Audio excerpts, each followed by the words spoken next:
A road trip for the Firebirds here from Arnie Allen Diamond at Guv Fuller Field on a picturesque, clear-skied Tuesday evening. It's Orleans trying to get back in the win column for the first time in 6 games, and its West Division rivals also in search of win number 3 on the year, the Falmouth Commodores. Hello, everybody. This is the Scorching Start on the Birds Broadcast Network. Ian Nicholas, Dylan Pescatore in the booth. We'll talk to the third member of our crew, Sammy Miller, in just a moment. But Dylan, the offense once again an issue last night for Orleans. Just 1 run in a 4-1 loss to the Yarmouth Dennis Red Sox, but not all negatives. No, not at all. I believe the pitching was great last night, including Jake Peppers, who gave a great outing in 4 1/3, 2 hits, 2 walks, 5 Ks. Jonathan Gonzalez was good. Connor Eaton came in as well. The pitching overall for the Firebirds has been really, really good. It's all about the other side of the dish that really needs to take their step up and have a game where they kind of control it. That's the offense. And that's what we've been waiting on. It was Drew Farrow yesterday who drove in Joe Oyama after a leadoff double.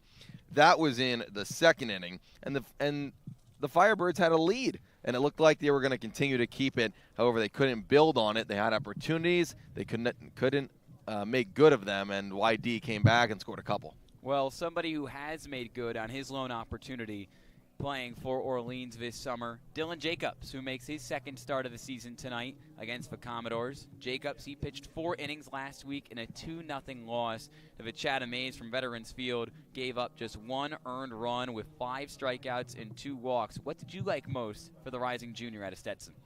Well, it was a really tough situation for Jacobs because on the other side was Brody Brecht, the Iowa man who's going in the first, second round of the draft this year. So he had to match zeros, and that's what he did. A lot of strikeouts as well for Jacobs. He had 5 strikeouts in that performance against Chatham, a top lineup. Jacobs showed up to play, and now he gets another start on the road. He gets another start on the road. The Orleans pitching is going to have to be strong, considering that right now the offense only 6 runs in its last 5 games. Reinforcements on the way for the pitching staff. A new arm added for Kelly Nicholson's crew, and Sammy Miller tells us who it is.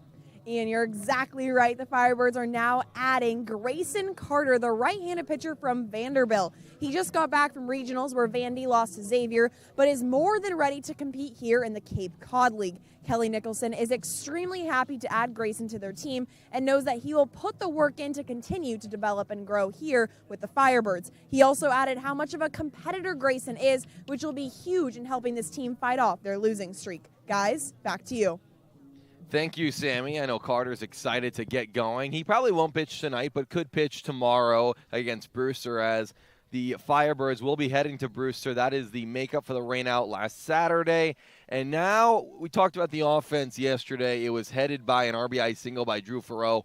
2 outs, Joe Oyama on second, and he had an RBI single to right field, which gave, at the time, the Firebirds the lead in the 2nd inning. Our Ian Nicholas was standing by with Farrow. Back on the Scorching Start on the Birds Broadcast Network, Ian Nicholas joined by Drew Farrow, who had his first run batted in as a Firebird last night, and it was a really big piece of hitting that got Joe Oyama home from second. Drew, how did that one feel? Oh, I felt awesome. I thought, that was a big point in the game. I think we're doing some things right, and I think we're just a couple things here and there away from winning some games pretty soon. What are some of the things that now week and a half here on the Cape, you with your swing have been working on the most? Just making contact more. I have the power, and I think I have a good eye. I just, there's been some balls that I fouled off that I think I could have gotten my barrel to. And then going from offense to defense, you were able to make a great play at short in the top of the 8th inning where you pretty much robbed a base hit, lunging to your right. Kind of break down how that one went down? Well, yeah, we were playing in, runner on third, and the guy hit a ball in between me and third baseman. I dove to my right.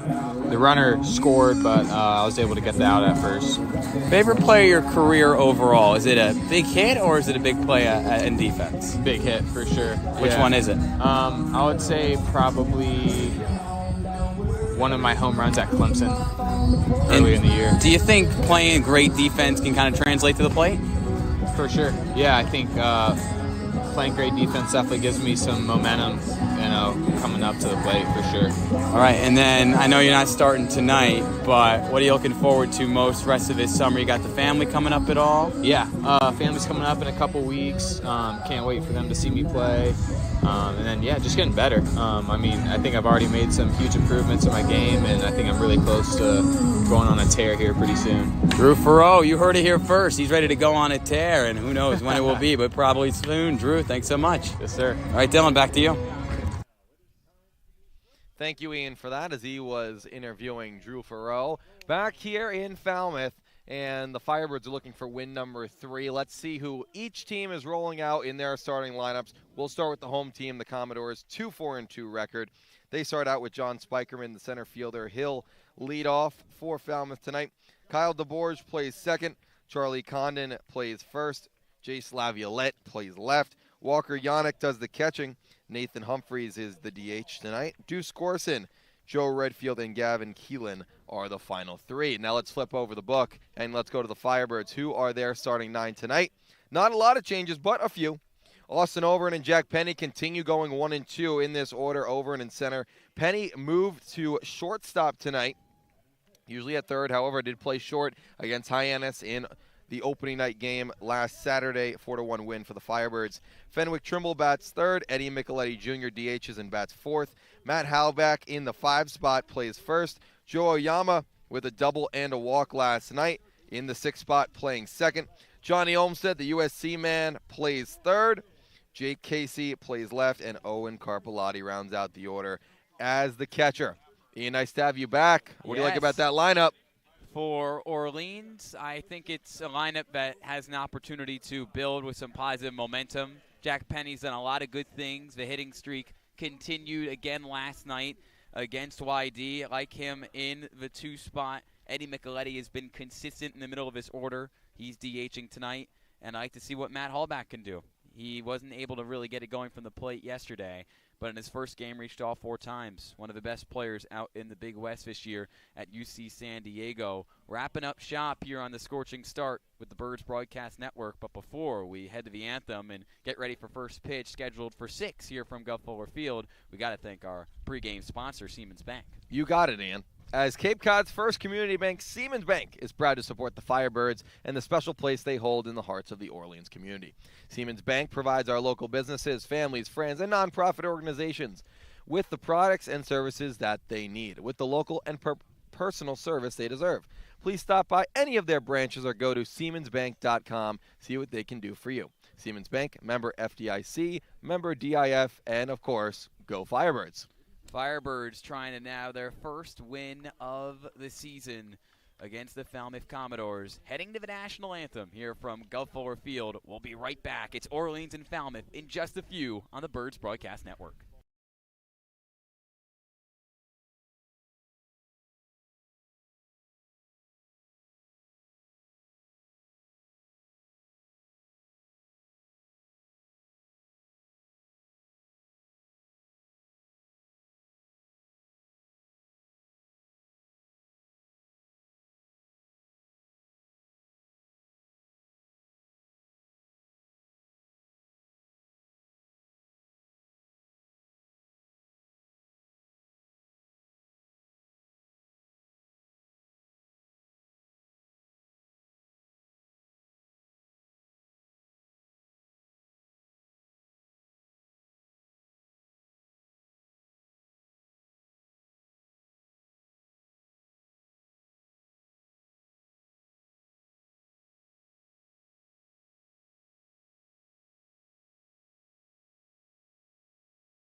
Just about 5 minutes away from first pitch from Guv Fuller Field in Falmouth, Commodores and Firebirds ready for an east-west battle. And Dylan, if Orleans wants to pick up its first win since last Monday, which came against Bourne from Eldridge, but here on the road this time around, what does Kelly Nicholson's crew need to do the most?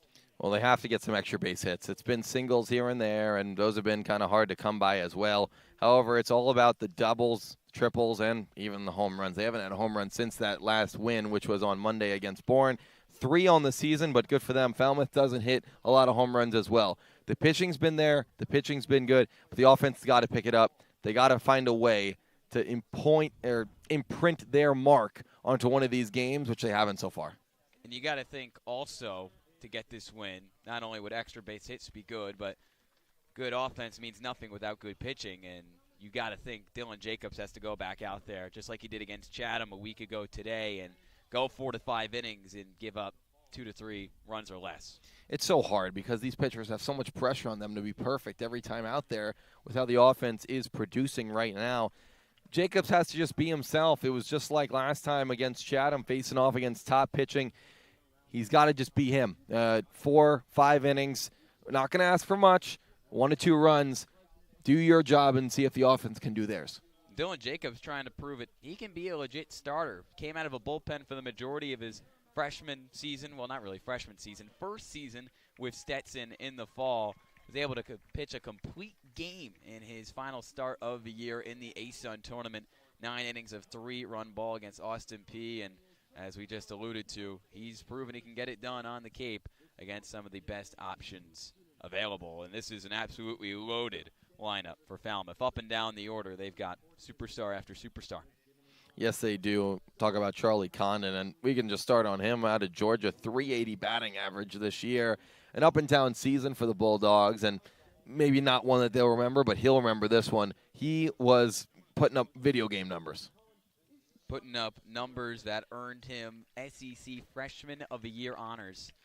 As we are just a few moments away from first pitch here at Guv Fuller Field. Dylan Pescatore and Nicholas on the call. Scorching start over. Anthem over. Players have yet to take the field. Orleans 2-5 on the season. 4 straight losses after winning 2-6 on the season rather. 5 straight losses after a 2-1 start to the season. Wearing their red camo vest jerseys tonight with the red undershirts, the white pants, and the white caps.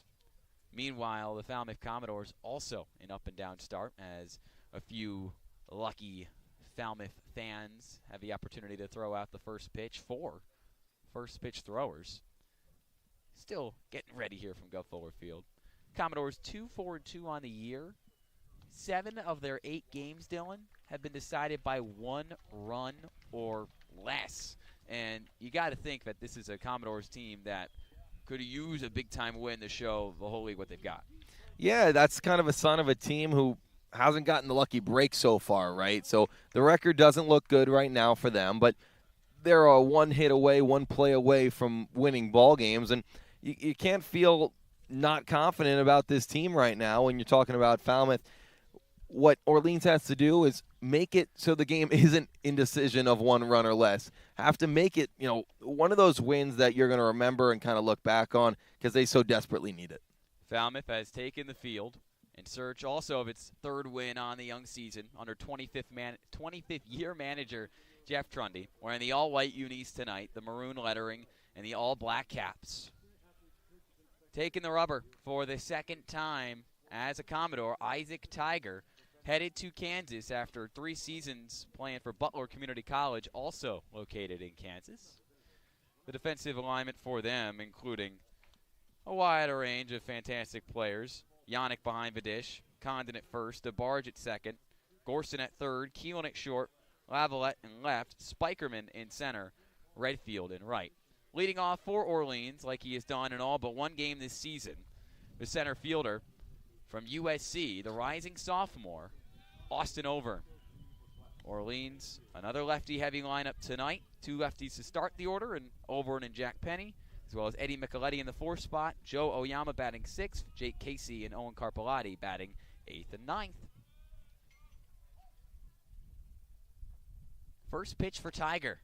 Fastball misses low, 1-0. He's got a heater that can touch up to 100 miles per hour. Despite being a community college arm, he's got stuff that should translate to the Big 12. If he makes it there, he expects to get drafted next month in the MLB draft. 2 balls, no strikes to Overn, who leads off in the top of the first from Guv Fuller Field. A windy 63-degree afternoon. 2-0 on the way in the inner half for a strike. Talking about Tiger and the reason why he's expected to get drafted to the MLB draft out of a small community college. 6 complete games this year. Not only can he give length, but can give it putting up zeros as well against competition. Yes, at the community college level, but you could be facing anybody and throwing 6 complete games is impressive. 85 innings pitched with Butler Community College in the spring, 121 strikeouts. That was top 30 nationally. 2 balls, 2 strikes. Here's the pitch. Up and in, over, and turns his shoulder and takes ball 3. Lefty on righty. Tiger, the 6'2", 175-pound right-handed hurler. The rising 4th-year junior. Originally from Del City, Oklahoma, just outside of Oklahoma City. Misses high and away on the payoff, which clocks in at 93 miles an hour to the lefty Overn, who works out a 6-pitch leadoff walk. Overn, the hits haven't been there yet, Dylan, but he continues to find a way to reach. And that's perfect for Overn. Maybe that, like you said, the hitting hasn't gotten there, but him getting to first base is so big for this team because now with his speed, he can get to second with ease. He had another stolen base last night. Double-digit stolen bases during his freshman season at USC. Another lefty in the batter's box with 1 on, nobody out. Scoreless game, top 1 from Guv Fuller Field. It's Jack Penny playing it short tonight. Pitch upstairs from Tiger. 1-0. Overn's got to pick the right chance to go. It's against a righty, so it's a little bit easier for the base runner. See when he can take off. Chase Condon, the SEC Freshman of the Year, holding him on at first. Penny swings, fouls it off towards the left side of the field. Evens the count, a ball and a strike to the rising junior out of Notre Dame. The big arm with Yannick behind the dish as well. Maybe a hit and run. Got something in motion for the Firebirds early. Tiger trying to settle it in after a shaky first start on the Cape. His 1-1 offering, foul to the backstop, 1-2. On the 13th against YD, in 4 innings, he gave up 8 runs to the red-hot Red Sox offense, which allowed 3 earned runs to come across the board for YD. Did have 5 strikeouts and no walks, though, showing off that high-level stuff. 1 on, nobody out. 1-2 offering the Penny. Misses outside of a lefty. Actually, a late strike 3 called. Penny goes down looking. And there's the 6th strikeout of the summer for Isaac Tiger. 1 on, 1 out, still scoreless, top 1. I've seen unconventional strike 3 calls. I don't think I've ever seen one like that. Or I looked away. I thought it was ball 2, and we're going to move on. Penny heading back to the dugout. And it brings up Fenwick Trimble, the righty outfielder from James Madison, who takes his strike as well. 0-1. Trimble started the year off so hot, Dylan, with 3 early hits through the first few Firebirds games, trying to get back in the groove is the rising junior. Yeah, and the off-speed pitches to the outside part of the plate have kind of been his kryptonite of sorts. And that's a balk. A balk from Isaac Tiger allows Austin Overn to trot over to second base. Orleans with its first base runner in scoring position tonight. Overn, known for swiping bags, doesn't need to do a whole lot there to move over after walking the lead off the inning. Yeah, free stolen bag. Tiger did not come set after looking at first base, which is why it was called the balk. He has to come set for at least a second with his hand in his glove at his waist. The 0-1 misses low with the fastball. Evens the count, 1-1 to Trimble. Trimble's got to think right field here. Try to go the opposite way with some hard velocity coming toward you. Overn will score on any hit to the outfield. 1 ball, 1 strike, 1 on, 1 out. Scoreless, top 1 from Falmouth. Tiger deals, fouled away, 1-2. Especially now with 2 strikes. It's been consistent runners in scoring position situations for the Firebirds. However, how can they drive the runner in? That's been the problem. Trimble in his red camo jersey and red undersleeve. Right arm sleeve. white. And the white batting gloves. Over and takes off for third. Throw to third is not in time. Head first slide from Austin Overn. He's worked his way around the horn from first to second on a block, from second to third with that speed. Now 2 balls, 2 strikes to Fenwick Trimble with 1 out. Great job by Overn. Good jump. And it was a good throw as well by Yannick. But Overn got his hand in there, and now a fly ball will do it. Or a ball to the infield. The infield's back. Isaac Tiger trying to avoid giving up his 4th earned run in under 5 innings pitched. His 2-2 breaking ball. Chopped to the backstop. Will do it again. Trimble giving Tiger a fight. Overn on third. Chatting it up with third base coach and hitting coach Max Fesky. Got a battle here if you're Trimble. Get the bat on the ball any way you can. The second baseman in DeBoer is almost right behind second base. A huge hole on the right side. Trimble 3 for 21 through 6 games as a Firebird. Without a hit over his past few. But he grounds one right to short, makes it through the hole for a base hit. Austin Overn scores. RBI single for Fenwick Trimble. 1-0 Firebirds in the top of the first. Early offense, just what the doctor ordered, Dylan. Exactly right. And Trimble does his job. He puts it right up the middle. The shift by the Commodores, which had Kalen closer to the hole, allowed that ball to get through, and Overn scores. That is the exact recipe the Firebirds needed in the top of the first. Second RBI on the summer for Trimble. Eddie Micheletti, the lefty, comes to the plate, 1 on, 1 out, and swings at the first pitch and fouls it out of a park left field side. 0-1. And Trimble's been good with runners in scoring position. Back against Bourne in their last win on Monday in that 6-4 victory, it was a sac fly that Trimble had in that big third inning that allowed a runner to score and, I believe, tie the game at the time. The home plate umpire looks towards Max Fesky at third base, but it's not an issue he has with Fesky. There are 2 kids in foul territory along the left side of Guv Fuller Field on bikes who are in the way. And good look from the home plate ump to realize that could be a potential collision, and trying to make sure that the left fielder, the Texas A&M superstar, Jace Lavalette, doesn't have any issues over there in left field. No balls and a strike to Micheletti. Tiger's fastball gets away from Yannick. Skipped in the dirt in front of home plate, and as a result, a second Firebird in scoring position here in the top of the first. As trotting over to second is Fenwick Trimble after his RBI single that scored Austin over and made it 1-0 Birds here from Falmouth. And who would have thought? Overn gets the second on a balk. Trimble gets the second on a wild pitch. What's next? Unconventional ways to work around the bases for an offense that coming into today did not catch a lot of breaks, and it only scored 6 runs over its last 5. Much needed luck on the side of the Firebirds tonight. Tiger gives a look to Trimble at second. Now back to the plate. The 1-1 to Micheletti upstairs. Ball 2 to the George Washington product. And already an early mound visit between the catcher, Walker Yannick, and the pitcher, Isaac Tiger. What do you think those two are chatting up about right now on the mound? I think Tiger is a little bit too amped up. When you have a start like he did against YD, where he struggled point blank, you want to get off to a good start in your next one, and a balk and a walk and stolen base, and then hit through a hole that you didn't think was there. Not the start you want for Tiger. So now Yannick's going to come out, tell him to relax, take a few deep breaths. Eddie Micheletti now in a hitter's count. Gavin Keelan, the shortstop by way of Louisville, also a part of that conversation. He holds on Fenwick Trimble at second after his RBI single and a wild pitch moved him over in a scoring position. Tiger behind him at count 2-1 to Micheletti, who swings through a pitch up in the zone. 2-2. That one clocking in at 91. High in the left corner of his scoreboard from Guv Fuller Field.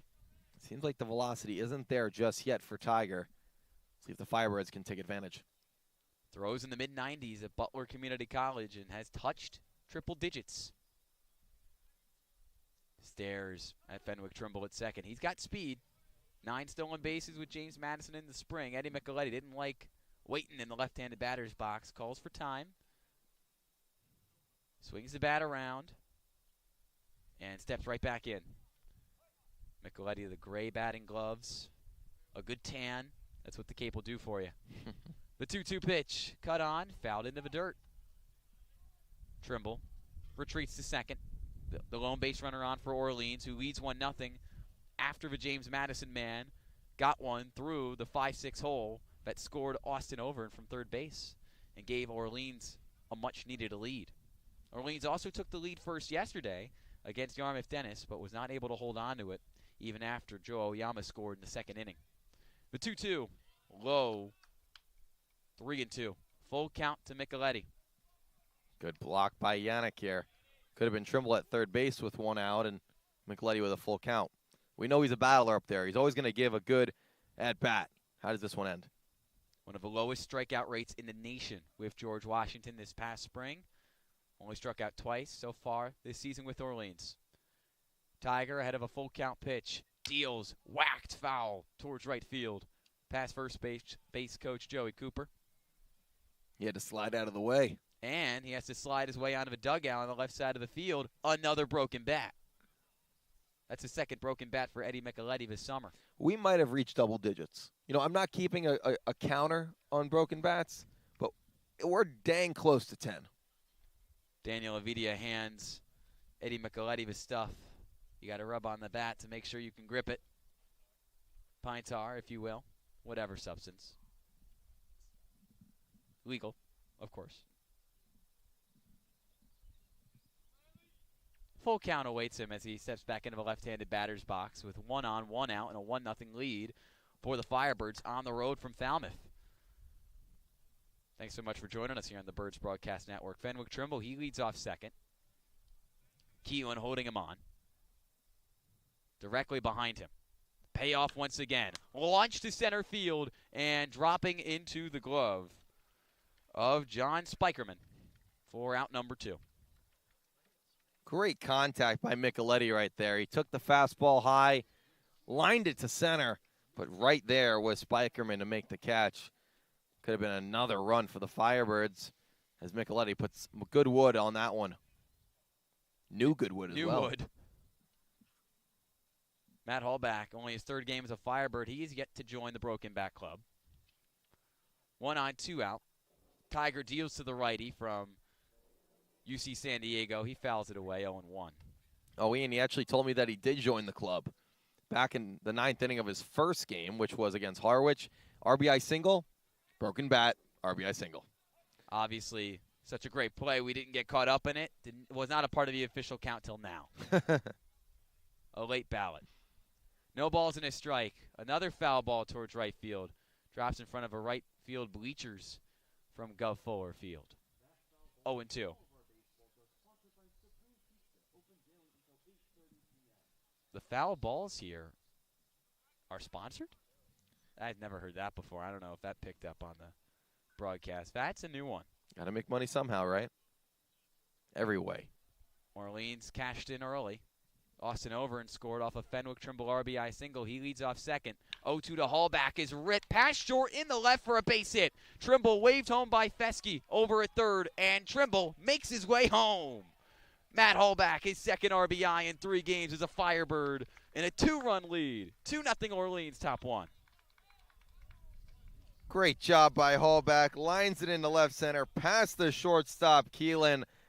And that is what you wanted. This is the start that you needed for Orleans. Now put a 2 spot on the scoreboard. They haven't had that in a little bit, and it's not over just yet.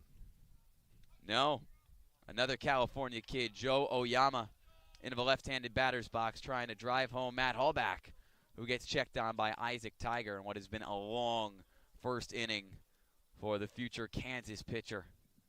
His second start on the Cape, and once again, not a great start for Tiger, who deals to Oyama, shows bunt, and he takes his strike on the outer half, 0-1.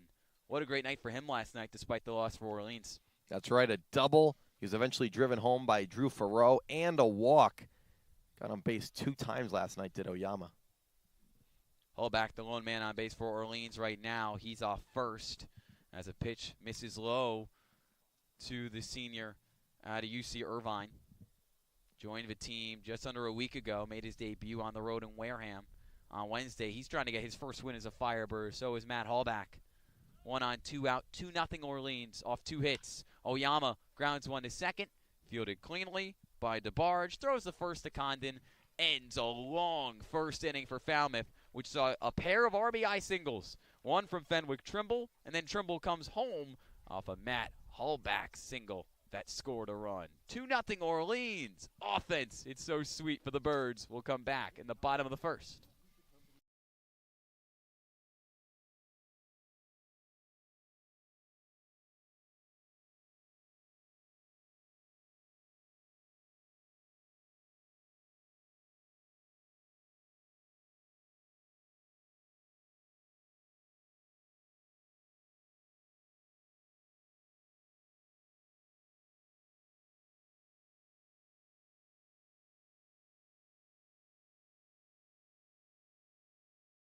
Bottom of the first on the Birds broadcast network. Dylan Pescatore, Ian Nicholas on the call for the Orleans Firebirds, who lead 2-0 after a pair of run-scoring singles from Fenwick Trimble and Matt Hallback in the top of the inning. But in the bottom of the inning, who makes up the lineup for Falmouth tonight, Dylan?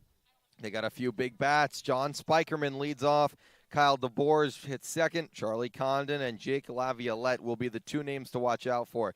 Walker Yannick, the catcher we mentioned earlier, bats fifth.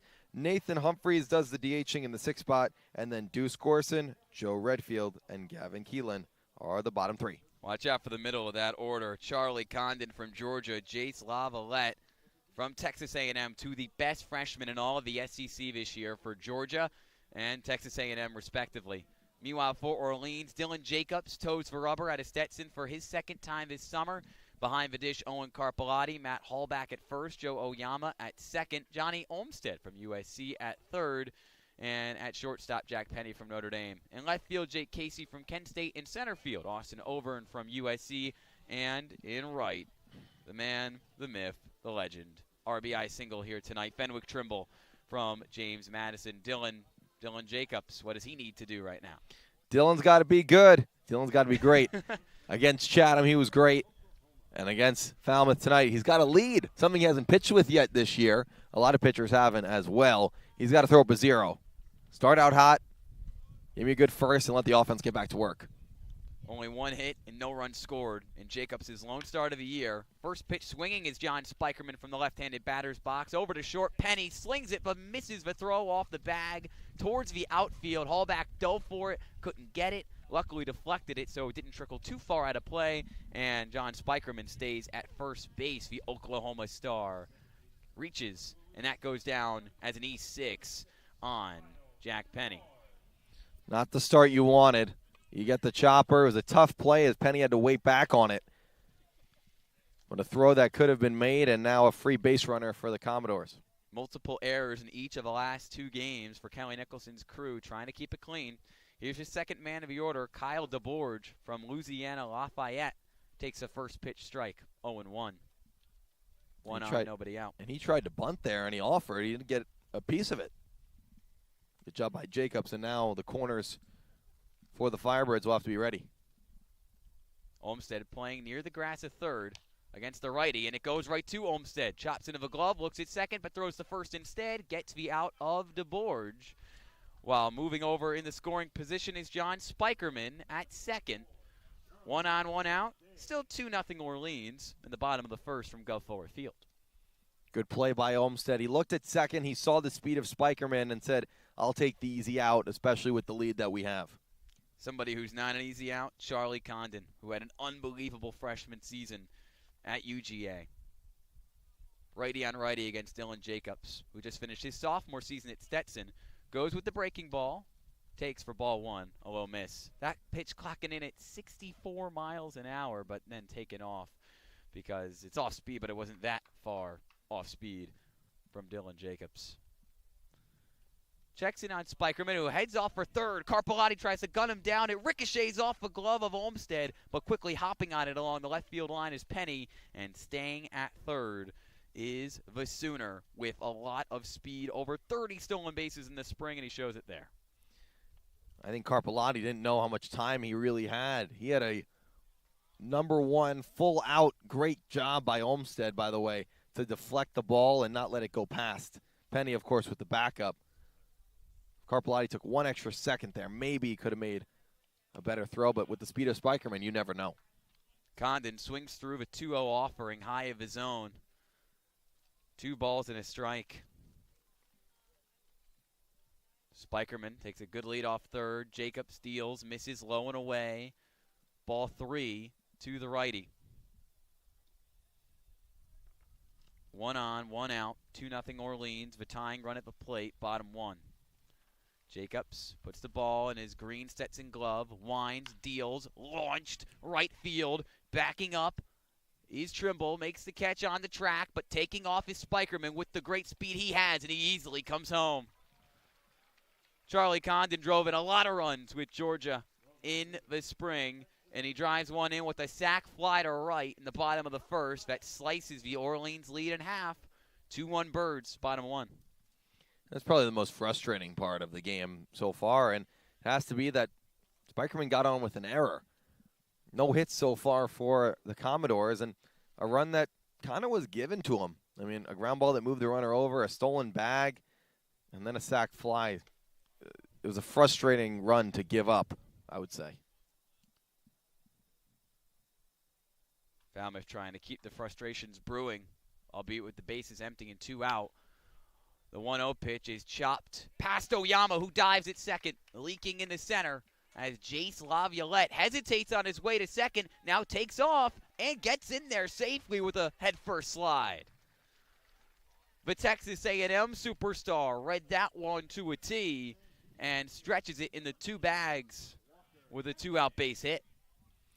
And this is where the defense is kind of letting down the Firebirds here. That's a single. It shouldn't be more than that. I know you have to play deep for Laviolette, but that's a single, and that's all it should be. Now a double, another chance for Falmouth with a runner in scoring position. Here comes the DH, or I should say the catcher, Walker Yannick. Righty on righty with 1 on and 2 out. Jacobs tosses towards Oyama at second, who holds on Laviolette after his single and tosses it right back to Jacobs.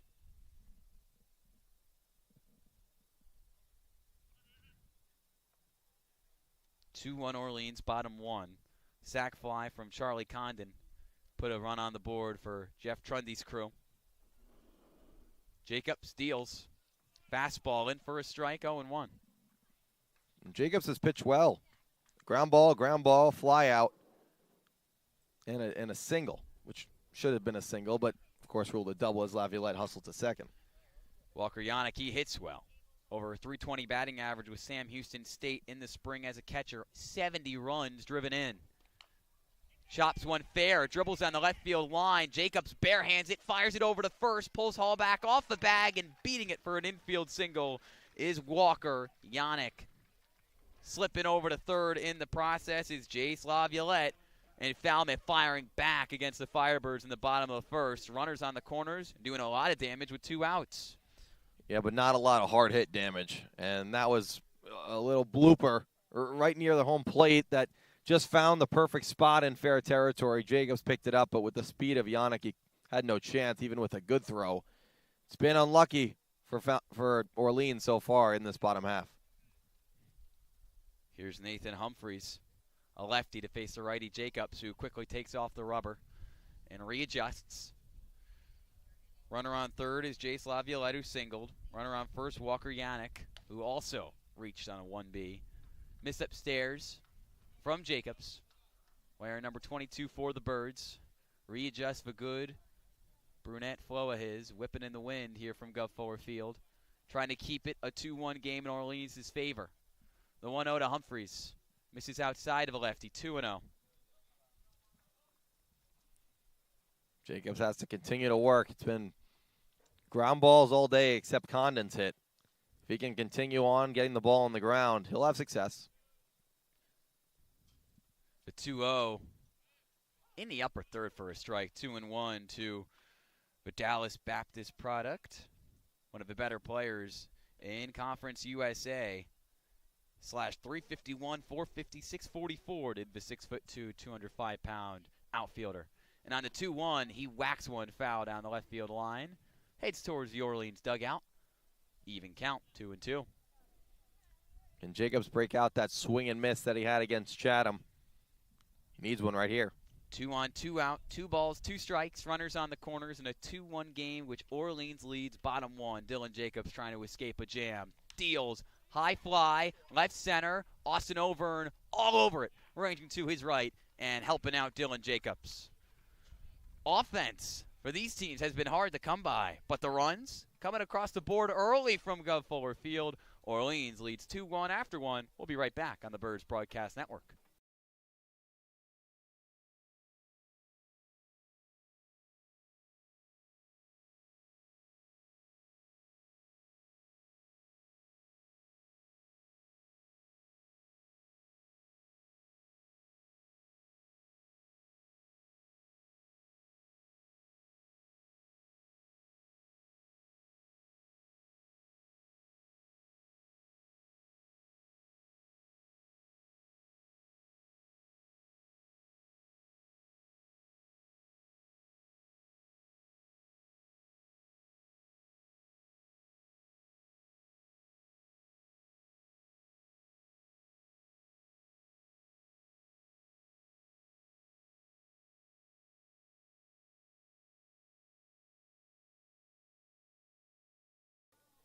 Six, 7, 8 due up for Orleans here in the top of the second. 2-1 Firebirds against the Commodores. Dylan, a bit of a backbreaker.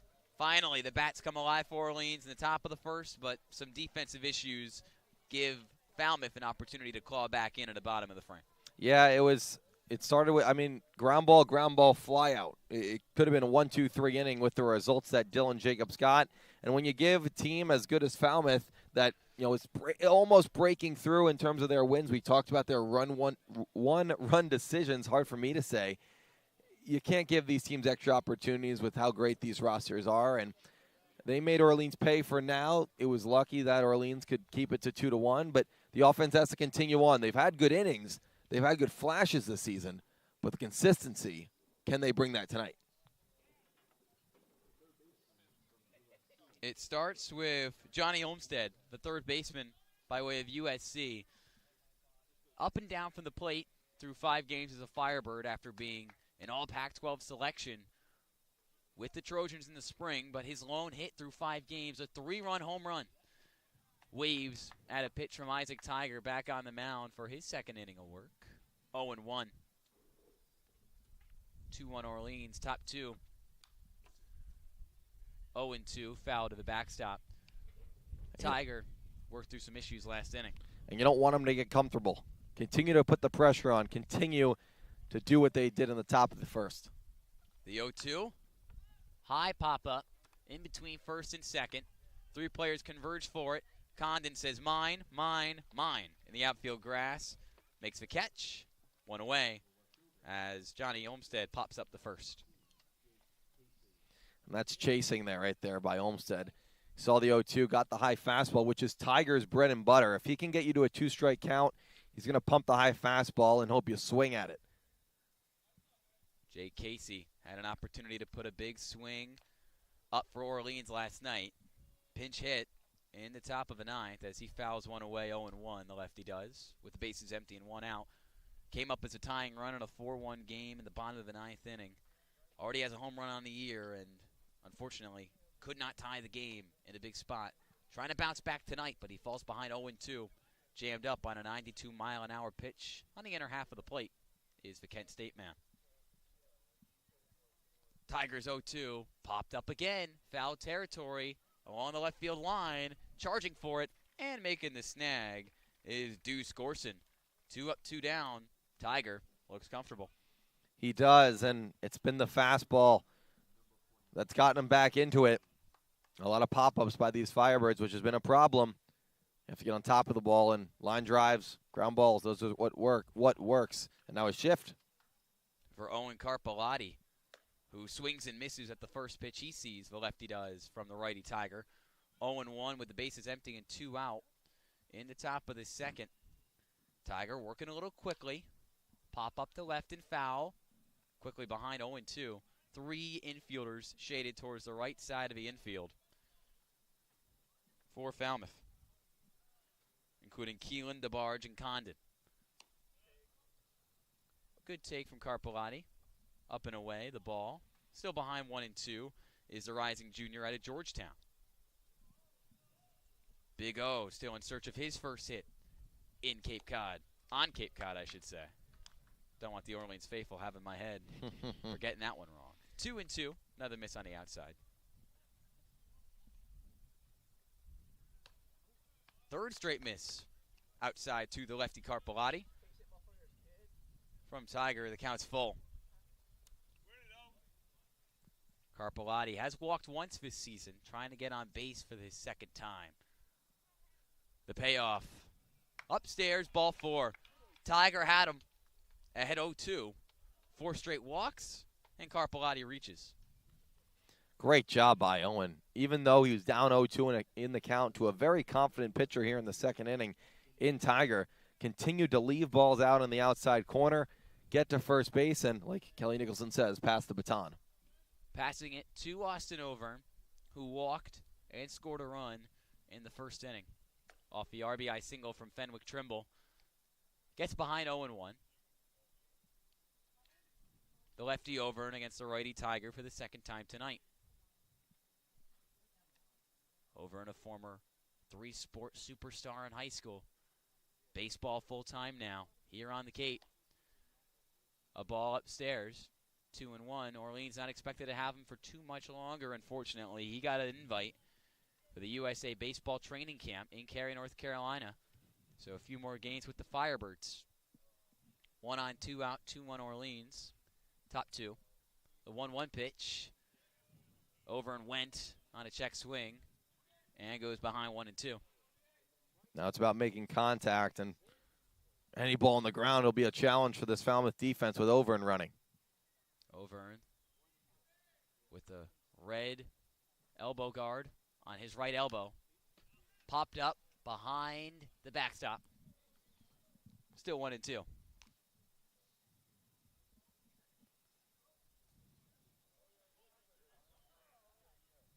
Back into the left-handed batter's box he goes. Some tape, red tape, just near his left batting glove on his left wrist. Tigers 1-2 offering. Skips in the dirt. Blocked up by Yannick, who loses it momentarily, but finds it towards his right hip. And gets it back to Tiger while keeping Carpellotti, who might not have the most speed in the world as a bigger guy over there at first, stay put. Yeah, it was a weird play where it went under Yannick, and lucky for him, it stayed right where he positions himself, or else Carpellotti would have an easy base to second. Tiger checks in on Carp and sets. 2 balls, 2 strikes. Deals, grounded, right towards second, fielded by DeBorge, and now charging and getting back to the bag was Condon, but he lost the ball in his glove. And Austin Overn reaches as Owen Carpellotti makes his way to second. A bit of a miscommunication as both DeBorge and Condon went for that ball, Dylan, in the 4-3 hole. Condon had to race back to the bag after DeBorge fielded it and couldn't get there cleanly. Yeah, maybe with any other runner he would have gotten back cleanly with some time, but not with Austin Overn. His speed forces defenses to be perfect. Right there, Falmouth was not, and now he reaches. Stole a bag in the first inning and obviously came around the score thanks to Fenwick Trimble. Jack Penny in the left-handed batter's box with 2 on and 2 out. Rips one to left center field, straight into the glove of John Spikerman, as Orleans leaves 2 base runners stranded in the top of the second. No hits, but some traffic thanks to a walk and an error from Carpellotti, and Austin Overn reaching on an error. Stays 2-1. Orleans in the lead. Falmouth back on offense when we come back on the Birds Broadcast Network in the bottom of the second.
Bottom of the second on the Birds Broadcast Network. 2-1 Orleans. A little traffic on the base pass in the top of the inning, Dylan.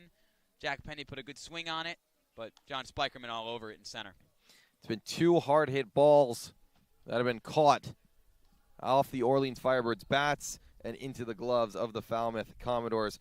That was the line out by Eddie Micheletti back in the first, and almost a picture-perfect same contact, same place by Jack Penny to end the second. 2 more runners left on for the Firebirds. Speaking of center fielders, Austin Overn, the USC man, might know the next man up pretty well. Deuce Gorson, the third baseman by way of UCLA, doesn't send it to Overn. Instead, sends one to right on the first pitch, caught by Fenwick Trimble, who moved over to his right and made the play. 1 up, 1 down off one pitch in the bottom of the second for Falmouth. And that's what Jacobs needs. Quick outs, continue to put up zeros, and defense has to follow right there. Trimble with a nice catch as he moved in to his left. The third of 4 straight lefties at the bottom of the order for Coach Trundy and crew is the right fielder, Joe Redfield, who takes the ball. 1-0 with the bases empty, 1 out. 2-1 Orleans, bottom 2. Jacobs, low and in, a miss near the ankles of Redfield. 2-0. He started Redfield off with 2 off-speed pitches. Change up for the first, slider for the second. The right fielder out of Sam Houston State takes again. 3-0 for the 6'2", 200-pound righty. Rocking, I gotta say, a killer stash. Bringing the flair to the cape. And on the 3-0, takes again and works out a 4-pitch, 1-out walk. Jacobs hands out his first walk of the game, only his second through 2 starts with the Firebirds in just over 5 innings of work. 1 on, 1 out. Very unconventional from Jacobs. As you said, Ian, does not walk a lot of batters, especially on 4 pitches.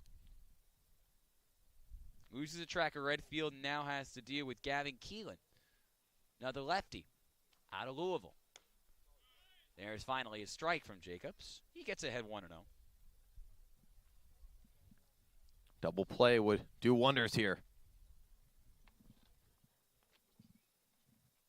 Jacobs, the 0-1. Swing and a miss as that pitch dropped below the zone. And that's the pitch that Jacobs has to work on. 81 miles per hour. Like you said, Ian, drops below the zone. It's the changeup, and it really complements the fastball well. Redfield on first, 1 out. No balls, 2 strikes, trying to put away Keelan, but a miss upstairs, clocking in at 88.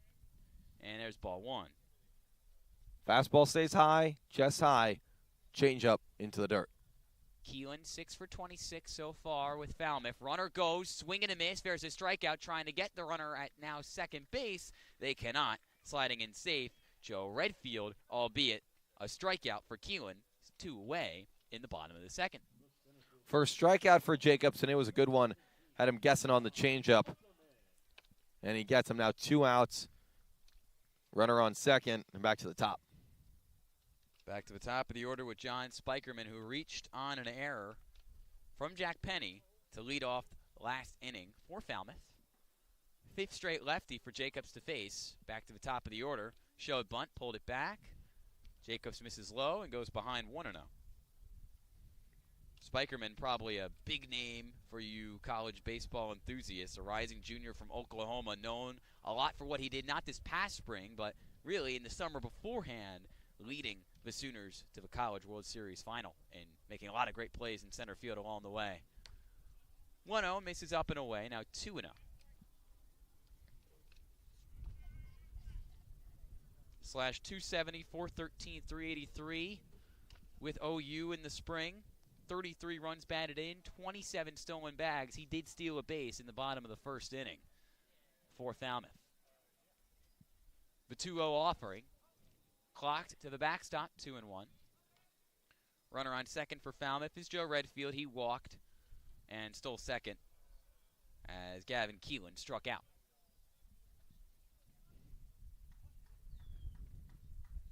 Right arm sleeve on Spikerman. White to match the white jersey that's already dirtied up from stealing a bag.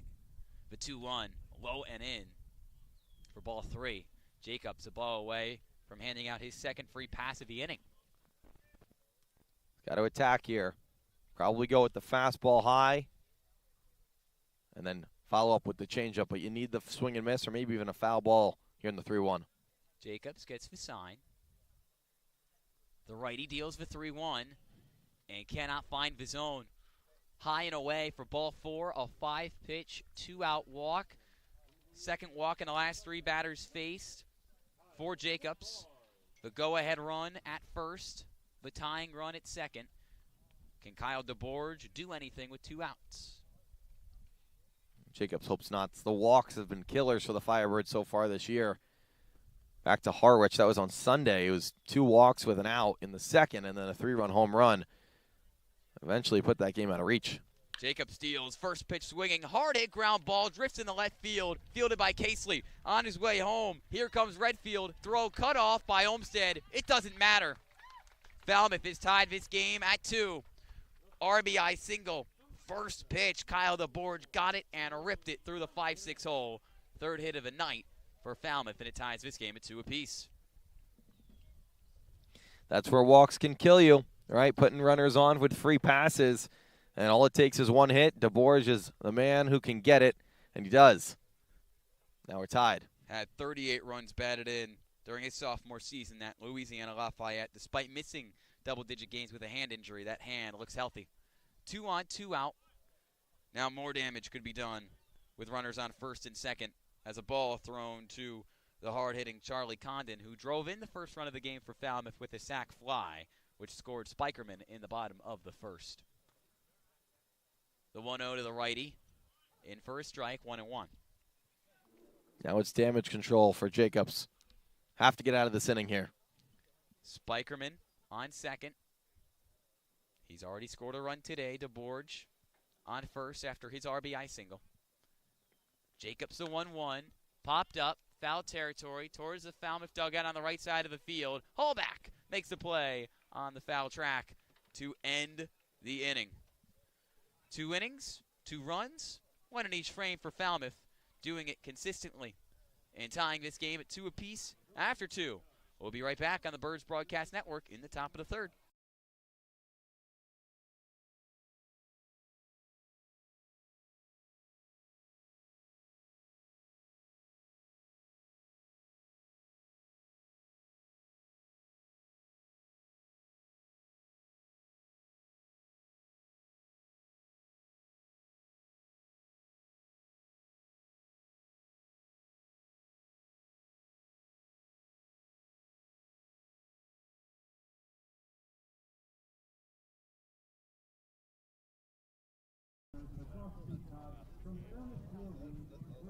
Welcome back to the Birds Broadcast Network. I'm Sammy Miller. It's a tied game 2-2 heading to the top of the third. Now, assistant coach Max Fesky said that a big key for them is that when they are on offense, they need to play aggressively and attack. He doesn't want them to play defense in the blocks and make sure to not play timid baseball. Coach also added that it's a beautiful day, so they need to enjoy the opportunity to be great and leave it all out there on the field. Playing free and loose will be essential to their success against the Commodores today. Guys, back to you. Thanks, Sammy. Beautiful might be an understatement. This is why you're out here on the Cape for good baseball and good weather. 61 degrees. The Apple Watch says partly cloudy. Dylan, I barely see a cloud in the sky. Beautiful. I don't know if I'd use that word, Ian. It's pretty cold out here. Well, 61 degrees. And the wind is moving really, really strongly from the right to the left. But in terms of clouds, in terms of sun, I'm with you. Arizona State's rubbing off too much on you, Connecticut boy. You got to remember, you were built for this. Fenwick Trimble built to drive in runs. He drove in the first run of the game for Orleans in the top of the first, but he swings and misses at an offering from Tiger to start this third inning. Tied at 2 apiece, 0-1 the count. Tiger deals, misses up and in, drifting by the glove of Yannick. 1-1. Trimble's got to find a way here. The chase of the high fastball kind of took away the second inning for Orleans, and it's something that they can't continue in the third and beyond. 1-2. Another whiff. That's a velocity sitting in the mid-90s for Tiger. 94 on that last fastball from the Kansas commit. His 1-2 popped foul and out of play towards the right side of the field. If Tiger can find his way through at least 3 or 4. You talk about veteran and experience. If he can, a lot of great pitchers, they can have a tough first inning, but then kind of get into their game. Is that pitch swung on, foul, down the left field line, still 1-2. And if they can survive that first inning and get into their pitches, play their game, and settle down, that's how you know the guy can really make it big. Did have a complete game in one of his final games of the year for Butler Community College. He can give you length. And 6 the whole year. 6 complete games for the Kansas JUCO in that game in the second round of their playoffs. Pitched 9 innings, 2 runs given up, 15 strikeouts. The 1-2 pitch to Trimble is also fouled off towards right. There's a reason why he's headed to Kansas if he makes it there, but his stuff is going to attract a lot of scouts, has plenty of them towards our right behind the backstop from Guv Fuller Field. Base is empty, nobody out. Leading off, Fenwick Trimble, behind 1-2. Righty-righty battle. And takes a ball. Good at bat from Fenwick. Missed low of his own, 2-2. Clocked it up to 93 there, did Tiger. Trimble, even better, lays off of it. The RBI single for the James Madison man in the top of the first, but swing and a miss at a pitch low and away in the top of the third. And he's retired on strikes. 1 away. Set it up with the fastball, but then the slider got him. 2 really good pitches from Tiger. It's the fastball and that slider. It's clocked in the mid to upper 80s with a lot of movement. First pitch looking a strike. Eddie Micheletti, the lefty, faces the righty Tiger. Goes behind 0-1. Micheletti, he is 0 for 1 tonight with a fly out to center. Pitch skips in the dirt. Fielded by Yannick behind the dish for ball 1. Micheletti with a good hard hit ball last time up. Just right into the glove of the center fielder, Redfield. Check that Spikerman. Nearly a 600 slug during his junior season at George Washington. He hits the ball hard. 2-1. First home run of the season for Orleans. Came off the bat of Micheletti from Eldridge and a loss to Harwich 9 days ago. Base is empty, 1 out. Tigers 2-1 is launched, and it gets by the glove of Condon at first. Finally fielding it is Redfield and right, but not before getting to the first base bag for a 1-out single is Eddie Micheletti. Hitting it hard, right on cue. And right past Condon into right field. That's what the Firebirds needed. A bit of a shaky second, and now back for the third with another hit with a man up who got a big hit last time up. An RBI single, which gave Orleans the 2-0 lead in the top of the first. Matt Hallback. 1 on, 1 out. Tiger deals to the righty. Fastball underneath the zone, 1-0. The pitch count is climbing for Tiger. Almost at 50. This will be number 50. In just 2 1/3. His 1-0 offering. Laid off, but in for a strike, low and away. 1-1. Tiger only made it through 4 innings, which I guess is more of a usual thing for summer ball. And a loss to YD 7 days ago. 1 ball, 1 strike. 1 on, 1 out. Tiger deals to Hallback. Heater misses low, 2-1. Hallback's been having great at-bats. He does not expand the zone at all. Very, very disciplined when it comes to his strike zone. He will not expand. A 770 OPS during his freshman season at UC San Diego. That jumped up to over 900 as a sophomore. Good plate discipline. Whacks a ground ball foul to third. There's 1 at second. Throw to first. In time. A double play to end the inning for Falmouth. Around the horn it goes. 5-6-3. We'll be back in just a few for the bottom of the third inning. Tied at 2 on the Birds Broadcast Network.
Bottom of the third from Falmouth, Dylan Pescatore and Ian Nicholas on the call for the Birds Broadcast Network.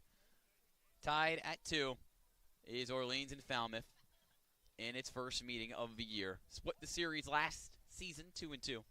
Dylan Jacobs on the rubber for his third time on the mound tonight. He faces 4, 5, and 6. It starts with Jace Lavalette. Lefty on righty. Lavalette had a fantastic freshman season with Texas A&M, but not a fantastic start to the at-bat. He goes behind 0-2 as he looks at a couple of strikes. Big inning for Jacobs here. Changeup's been good. How can he include that slider in the arsenal as well? Does he go to the slider on the 0-2? No. 1-2 with the low miss. Lavalette, the big 6'6", 230-pound lefty from Katy, Texas, just outside of Houston. Fouls off the 1-2. We'll do it again. 3 for 10 so far with Falmouth. In the spring with Texas A&M / 287, 414, 632 with 21 homers, the most by an Aggie in program history. He's going to be a star in the SEC for a while. 2 balls, 2 strikes. Sure he wants to get, some more reps here and face some top pitching consistently here in the summer. College, of course, you're going to face their top guy on Friday and Saturday. You're facing Friday guys every night here. Lavalette goes the opposite way. Foul. It hits the track in left field. Casey and Olmsted giving it chase, but not getting there in time. Supreme Pizza, that sponsor is going to make a lot of money tonight. A lot of foul balls. A smart sponsor. And another broken bat. There should be a broken bat sponsor. For us, of course. Well, Falmouth says, I'll do you one better. Jace Lavalette gets a new bat. Contact us. Contact our executive board if you want to come and sponsor us. We already have Siemens Bank as the pregame, Mazio Construction as the postgame. If you need a broken bat sponsor, foul ball sponsor, contact the executive board. I'm sure they'd be interested in. Lavalette back into the left-handed batter's box. New bat leading off in the bottom of the third in a tied game at 2 apiece. The 2-2. Strike 3 looking. Not an easy guy to bring down, but Lavalette goes down on strikes. Dylan Jacobs starts off the third in style. Back-to-back Ks for the Stetson man.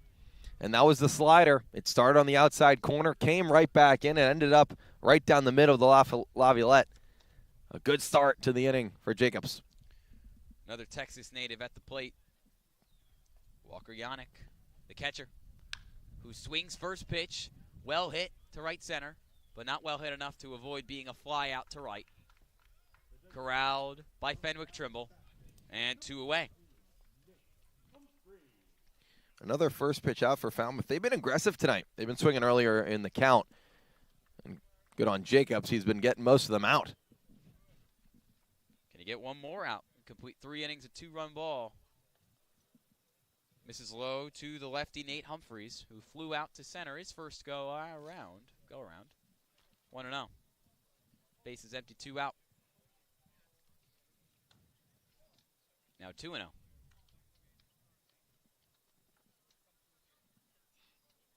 Jacobs needs to attack here. You're facing a 6-hitter in this order. I know everyone's great, but attack, throw strikes, attack the zone.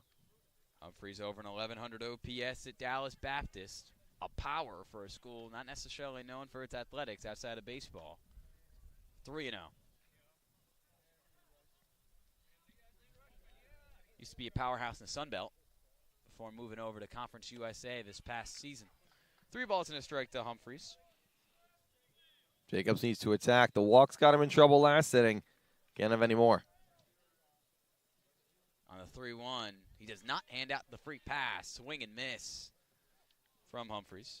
That was an elite changeup. Got the swing over the ball. See if he comes back with it.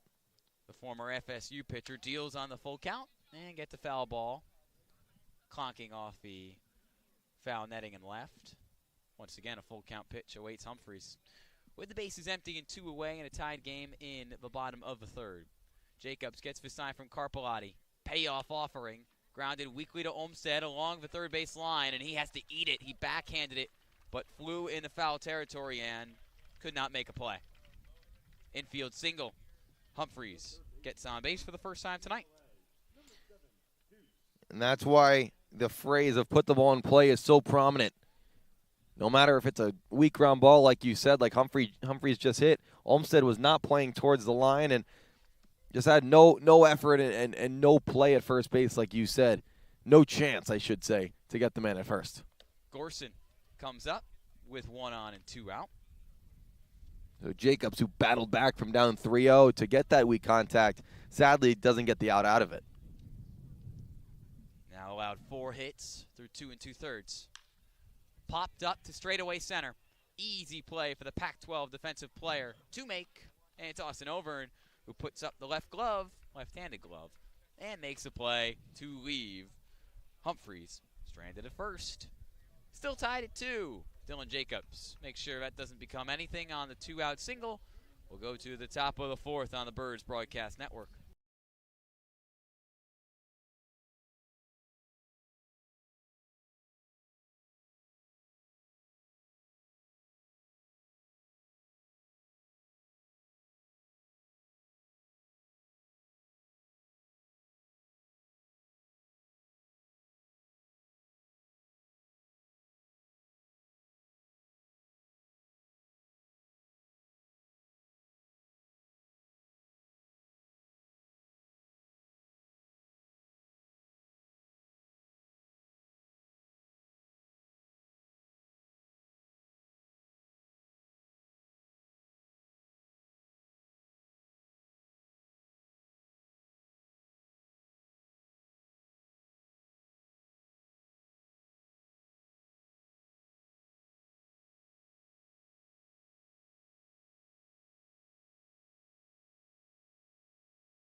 Top of the 4th from Guv Fuller Field. First trip to Falmouth for Orleans on the year.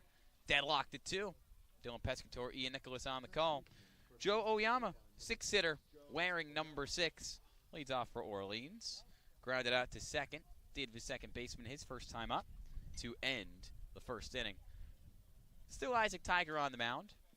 53 pitches in. Giving out 2 hits and 2 walks, and also struck out 2. His first pitch to the lefty Oyama, a low miss, 1-0. Everyone I talk to on the Orleans coaching staff tells me you have to watch Oyama even take batting practice. So selective. He'll always battle up there. 1-1 to the 5'7", 150-pound UC Irvine man.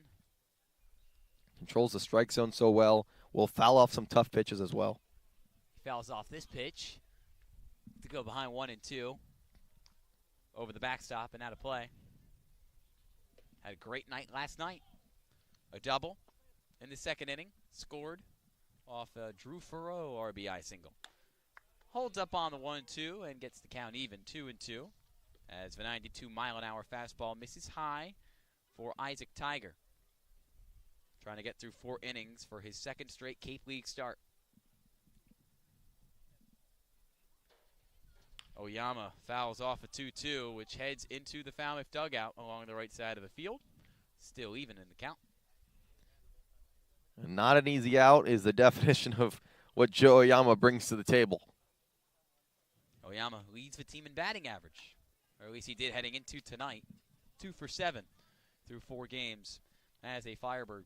Works the count full, a miss upstairs. On deck, Johnny Olmstead. The full count pitch. Upstairs, ball 4. Walk number 4 for Joe Oyama. Not an easy out indeed. Leadoff base runner aboard. Second time tonight, that is, for the Firebirds. A lot of speed on Oyama as well. We'll see if they try to take a bag. 14 stolen bases on 17 stolen base attempts during his junior season with UC Irvine. Already checking in on him with a pickoff attempt is Tiger. Lots of base runners have been shifting around the horn tonight for both teams due to errors and just an inability to control the running game. Johnny Olmstead in the right-handed batter's box takes a strike, or I should say a ball, 1-0. Johnny's been susceptible to the high fastball this year. That's what Tiger loves to bring. We'll see if Johnny can hold off here. Throwing it in the mid-90s tonight is a former Butler Community College standout. Goes through a couple signs, deals the 1-0, laying down a bunt fair down the third base line, drifting it over to first and missing the throw off to the left. Tough play to make for Deuce Gorson. The play was not made.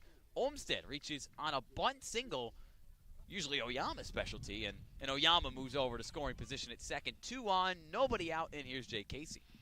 Like you said, sometimes when you're struggling, you got to find a way to get on base, and that's what Olmsted did. A perfect bunt down the third base line. No chance for Gorson. Maybe another opportunity for a bunt here from Casey. Second hit through 6 games for the California kid, Johnny Olmsted, who leads off first, Oyama off second, and Casey shows bunt himself, lays it straight to Tiger. A sac bunt it will be as Tigers throw in time to first base, but moving the runners and doing his job is Casey. Oyama at third, Olmsted at second, 1 away, and a tied game at 2 apiece in the top of the 4th. And what a chance it is for Owen Carpellotti right here to get going. He had a really good at-bat last time up, down 0-2 and worked a walk. We'll see if he can find a way to get one of these runs in. His first opportunity this summer to provide the fireworks that he said he would bring to Orleans, and he brought to Georgetown as a sophomore. 2 on, 1 out. Carpellotti swings, misses, goes behind 0-1. The lefty against the righty Tiger. Here's the pitch, fouled off, and Carpellotti, who walked, as you mentioned, in his last at-bat, now falls behind 0-2. Even a ground ball to the infield would do the job here. Also the shift on again. 3 infielders towards the right side for the lefty Carp, who fouls off a pitch that bounces away off the body of Yannick. Still 0-2. Oyama on third, he walked. Olmsted off second. An infield single on a sac bunt, and the runners moved over off a Jake Casey bunt. The 0-2 again, upstairs for ball 1. This is a really good sign from Carpellotti. Yes, struggling to start the season, however, having really good at-bats tonight. Someone who gets on base often, even as a catcher in the Big East. A 941 OPS for his career. For the power, but also for the on-base percentage. Tiger, the 1-2 offering, popped up, shoots off the top of the backstop, falls right into the hands of Austin Overn, who gets it to the Orleans dugout, still 1-2. That was the fastest that Tiger's thrown so far, 95 on the gun. Starting to heat up in the top of the 4th, trying to keep it tied at 2. Another 1-2 on the way to Carpellotti, misses low, blocked up by Yannick. Strong play from a pitch in the dirt. Yannick exchanges balls with the umpire, keeps the runners on second and third. That was a really good block by Yannick. Could have easily had Oyama to score and Olmsted to third. Helps out his pitcher big time. Carpellotti began the count behind, no balls, 2 strikes, has evened it up to 2-2. 2 runners in scoring position, 1 out. Tiger deals, and Carp takes another ball, up and away. Full count and a ball away from loading the bases. He's Isaac Tiger with the leadoff man, Austin Overn, on deck. He's really feeling it. Feeling good vibes from Carp here. Great at bat. 2 balls, 2 strikes. Tiger's payoff is whacked foul.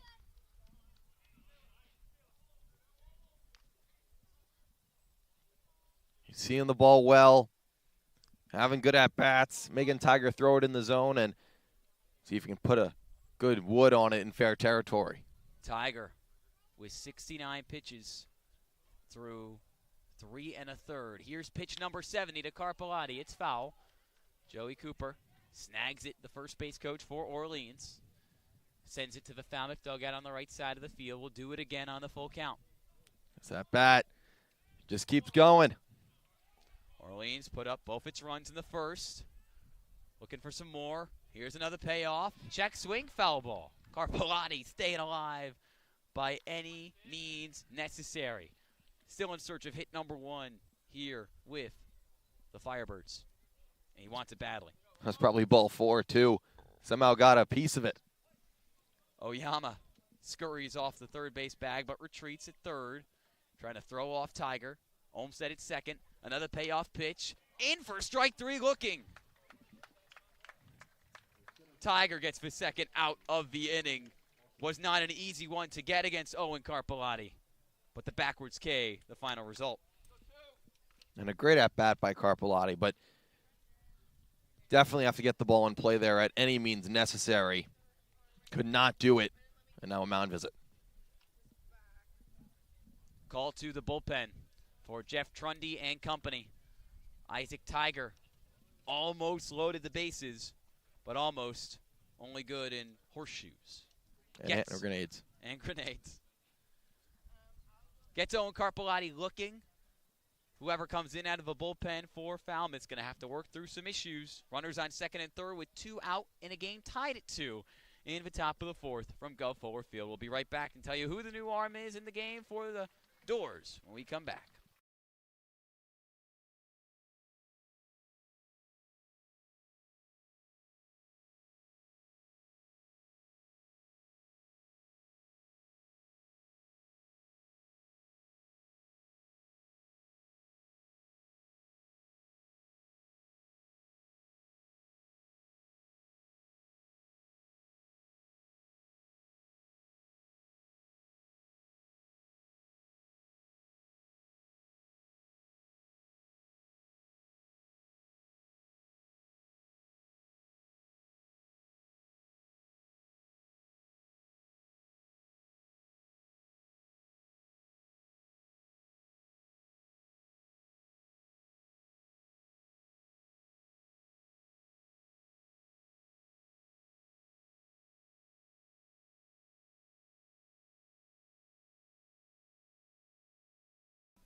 Orleans trying to break out of a slump offensively.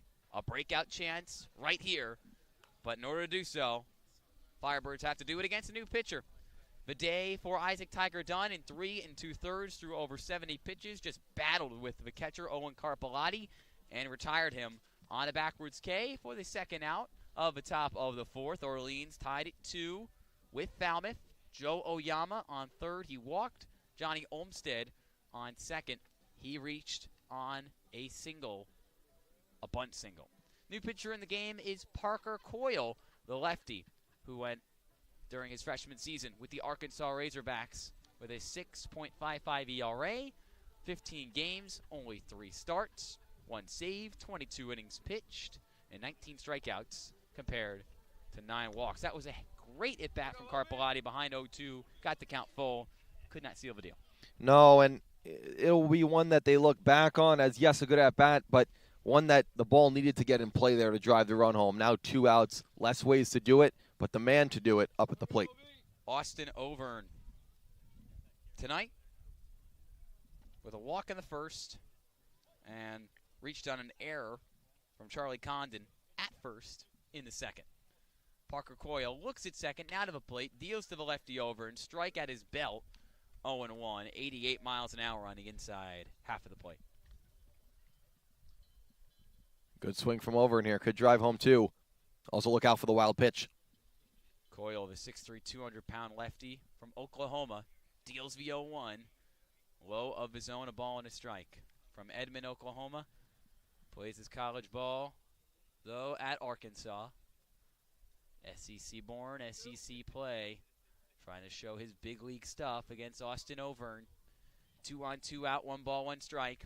Coyle fires, weakly grounded, over to first, trying to beat it out. Condon flips, Coyle on the bag. He's there in time. Coyle puts out the fire that started from Isaac Tiger and leaves 2 stranded for Orleans in scoring possession. Still tied at 2 as we go to the bottom of the 4th on the Birds Broadcast Network.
fourth from Guv Fuller Field in Falmouth. Dylan Pescatore, Ian Nicholas, Sammy Miller on the call for the Birds Broadcast Network. 2 in scoring position, stranded for Orleans. In the top of the frame, still tied at 2, and Dylan Jacobs still on the mound for his 4th inning of work, delivering a first pitch strike to the left-handed right fielder, Joe Redfield, 0-1. Pitch count's in great shape for Jacobs. Right around 55 pitches. And if he can get through this, find a way. We said in the pregame, right, Ian? 15 to 18 outs from Jacobs would set up the Firebirds in a great position with a rested bullpen. Ball and a strike. Jacobs misses high, 2-1. Mostly came out of a bullpen during his sophomore year at Stetson, but did pitch 15 innings, started the last 2 games of the year for the Hatters, only gave up 3 earned, struck out 18. 2-1. Broken bat. Over to first, fielded by Hallback. He races towards the bag, steps on it with his right foot, and retires. Joe Redfield, 1 away. Nice job by Jacobs. He's really getting good sink on his fastball, which is forcing all these ground balls. Good play by Hallback. He took it himself. No need to toss it to Jacobs, who was there anyway. He was there for support, but Hallback's been great at first since joining the team just a few days ago. Bottom man of the order, Gavin Keelan, showed bunt, popped it away. Foul. 0-1 with the bases empty and 1 out, and a tied game 2 apiece, bottom of the 4th. Jacobs has really settled in after a first inning that didn't go his way. Second inning kind of the same way. Third inning was good. Fourth inning start has been great. The 0-1, little chopper over to second. Oyama all over that thing, slings it over to Matt Hallback at first. 2 up, 2 down. The great start gets greater here in the 4th inning for Dylan Jacobs. There's fly ball pitchers, there's ground ball pitchers, and there's Dylan Jacobs, which is the ultimate ground ball pitcher. So far tonight, it's been a lot of ground balls, third base, second base, a shortstop one, and even one to first. He's hitting all the corners. The name of the game tonight for both teams has been weak contact. Sometimes it's paid off, other times it has not. Upstairs to John Spikerman, the leadoff man, batting lefty. 0 for 1 tonight. Reached on an error in the first, walked in the second, and gets ahead 2-0 in the count here in the 4th.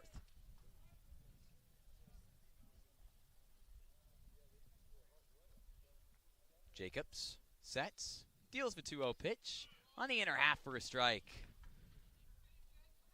2-1. Kelly Nicholson hyping up Jacobs. Nicholson known for bringing in some of the best pitchers from Stetson here to the Cape. Now on the 2-1.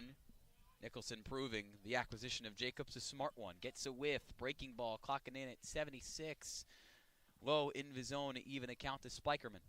Bases empty, 2 out, 2 balls, 2 strikes. Game tied at 2. Pitch on the way. Weak one, a second. Oyama, textbook, throw to first. Hallback's got it. 1, 2, 3 for Dylan Jacobs in the 4th inning. Tied at 2 after 4 from Guv Fuller Field. Dylan Pescatore takes over on the play-by-play when we come back in this East-West clash in the top of the 5th.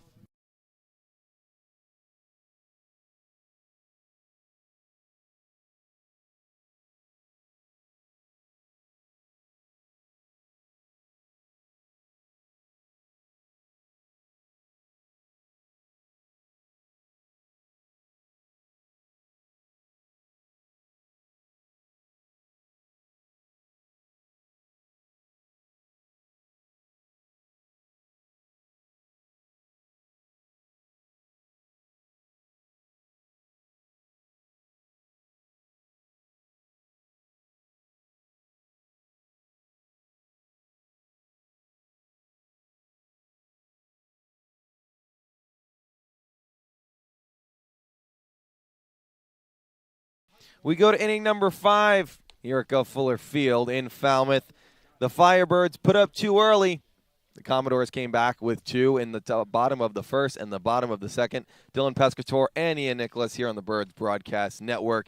As we get ready for the top of the 5th, it's Jack Penny, Fenwick Trimble, and Eddie Micheletti. 2, 3, 4 in the Orleans order. And ever since that second inning, Ian, it's been all donuts on the scoreboard.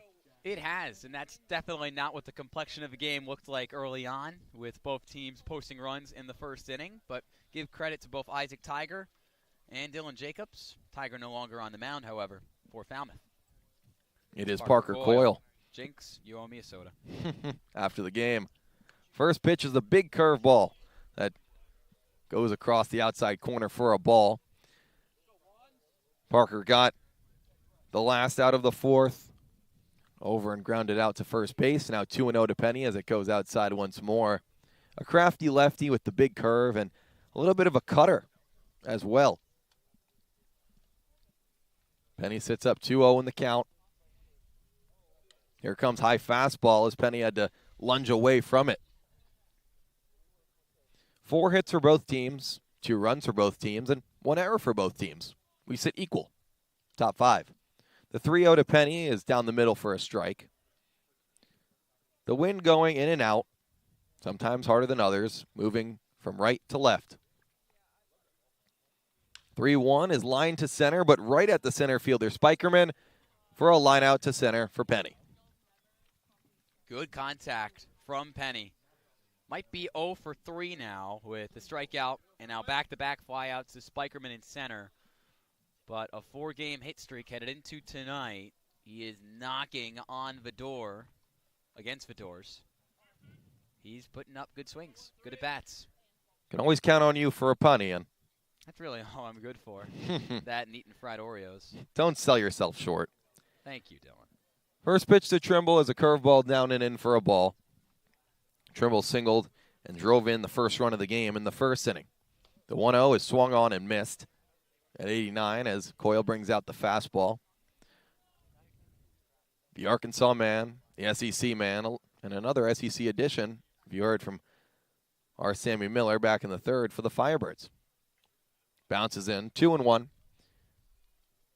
The man from Vandy is here, and one of a few Vandys that could come, according to Kelly Nicholson, to this team this year. That's exactly what every team would want, right? But especially for a team in a bit of a skid.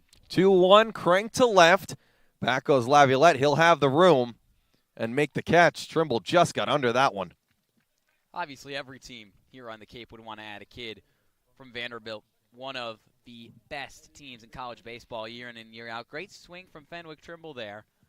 If there's any night for Orleans to get its 4th home run of the year, could be tonight. The dimensions from Guv Fuller Field much different from the ones you would find at Eldridge Park, especially in center. First pitch to Micheletti is a slider that stays outside for a ball. Like Ian said, the center field definitely brought in a little bit.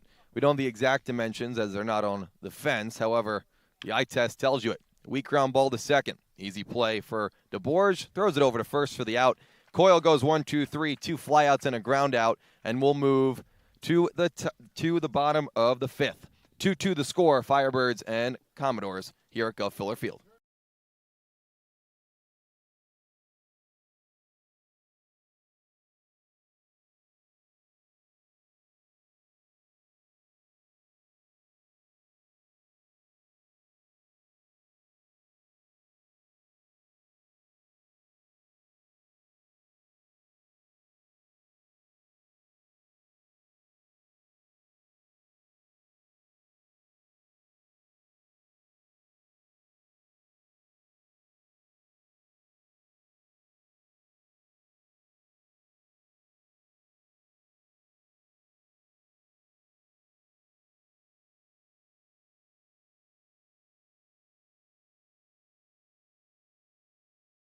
Back for the bottom of the 5th.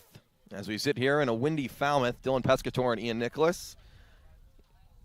2 two-win teams looking for win number 3 and hopefully not tie number 3 for Falmouth. They've had 2 already this year. Dylan Jacobs is out to start the bottom of the 5th with reinforcements in the bullpen warming up. That will be Riley Frye, the lefty, out of Milwaukee. But Jacobs has the meat of the order for Falmouth to deal with. Kyle DeBorge, Charlie Condon, and Jake Laviolette, 2-3-4 for Falmouth here in the 5th. That's the great thing about the Cape League. Both these teams a couple games below 500 right now, sitting in the bottom of the West and the bottom of the East, respectively. But both of them just a point out of 4th. Orleans a point behind Chatham in the East. Falmouth a point behind, actually a point ahead of Bourne in the West. DeBorge, 1 for 2 on the day. First pitch swing, foul ball near the Falmouth dugout. Over goes Hallebeck. He'll run out of room. Hallback chases over, and a fan catches it on a bounce. And that foul ball is sponsored by a great pizza shop here in Falmouth. Now I want pizza. Now I'm hungry. Now you're hungry, Ian. It's good marketing. It's a good marketing tool. It's good. 0-1 the count to DeBorge. Second pitch is a slider outside for a ball. Last summer I called games for a summer ball team. Every time there was a foul ball, there would be a broken glass and said, uh-oh, broken glass. Here's a company to fix it. 1-1 fouled right at home plate. A lot of glass here, but hopefully none broken, and hopefully not tonight. Well, I'm currently propping my computer up on the backstop. You think it's going to get shattered. It's a possibility, especially with a lefty batter. I don't want it to happen to him. I don't either. I mean, you broke your computer a few weeks ago, and seeing you go through that process, I hope it doesn't happen to me. No, that's not a process that anyone should have to go through from first experience. 1-2 to DeBorge. Doesn't get the call, does Jacobs. He thought he had it. The slider on the outside corner just broke too much. 2-2 our score, bottom 5. No runners on, 0 outs. First batter of the inning is DeBorge. 2-2. Swung and popped up behind home and out of play. Going for everything.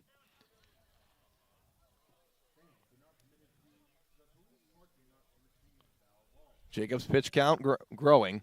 Riley Frye warming up in the bullpen for the Firebirds. The 2-2 again, and another foul ball back to the backstop. DeBorge, he's a tough out. .450 on base percentage as a sophomore with the Raging Cajuns of Louisiana Lafayette. From the south to the northeast. Do the 2-2 again. High curve. He got him looking. Jacobs gets strikeout number 3 on the day on DeBorge as he catches the top of the zone. DeBorge, not an easy guy to strike out collegiately. In the spring, only brought down by the K 21 times in 54 games.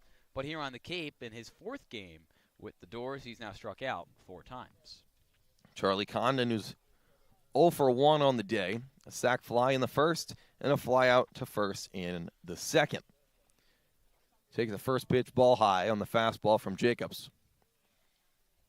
The 1-0 is popped up in the infield once more. Oyama's under it. Takes a few steps to his right and makes the catch.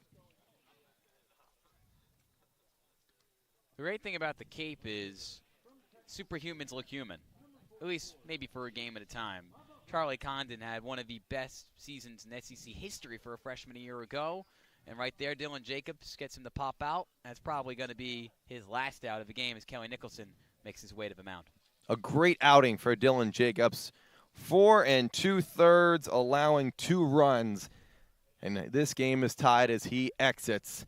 It will be Riley Frye coming in from the bullpen when we come back for the Firebirds. We'll tell you all about it right back here on the Birds Broadcast Network.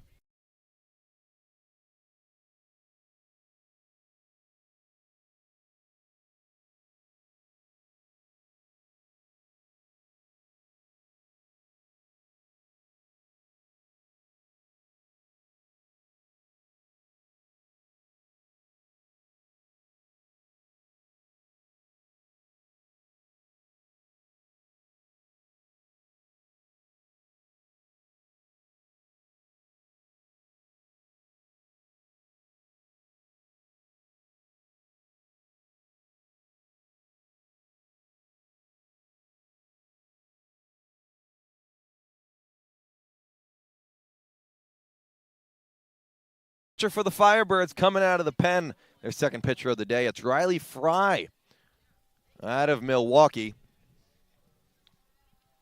From the left side, and he'll come in and get the final out here in the 5th.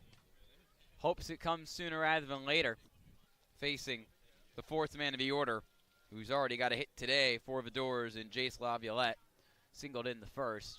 Frye's 3rd appearance with Orleans. All of them out of a bullpen. Pitched 4 innings, has given up 6 hits and 3 earned runs, but also has 4 strikeouts to his name. And Ian, last time out against Wareham, he got a little bit unlucky. A ground ball that didn't go his way due to the weird infield in Wareham, and then a fly ball which got taken by some wind and fell into center field.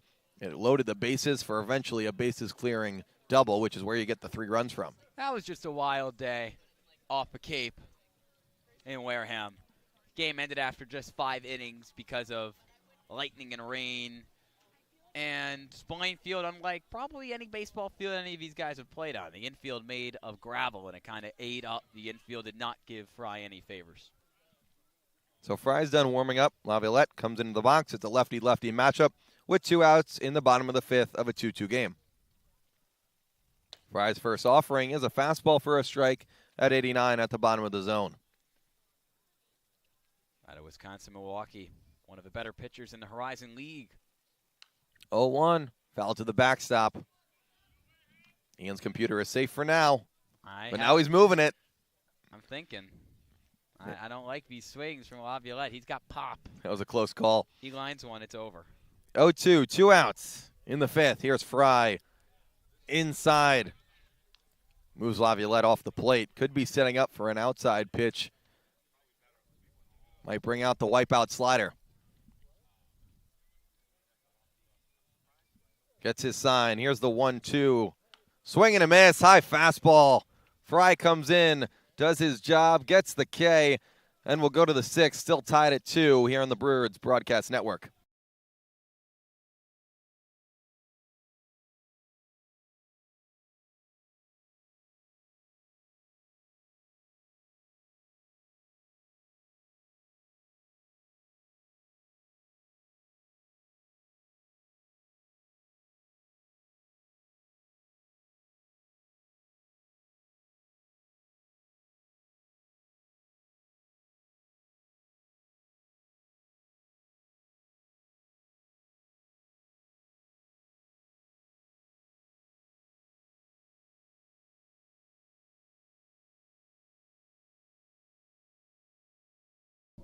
Welcome back to the Birds Broadcast Network. I'm Sammy Miller. It remains a tied game, 2-2, heading to the top of the 6th. Before the game, I spoke to Stetson pitcher Jonathan Gonzalez, who expressed how important it is to remain focused and locked in on the diamond, in the dugout, and in the bullpen. Regardless if he is pitching or not, he remains a great teammate and will help his fellow pitchers stay loose and ready to go if and when their number gets called from the bullpen. That's the special thing with this team, is that they're one cohesive unit, even if they're coming from different schools all across the country. Guys, back to you.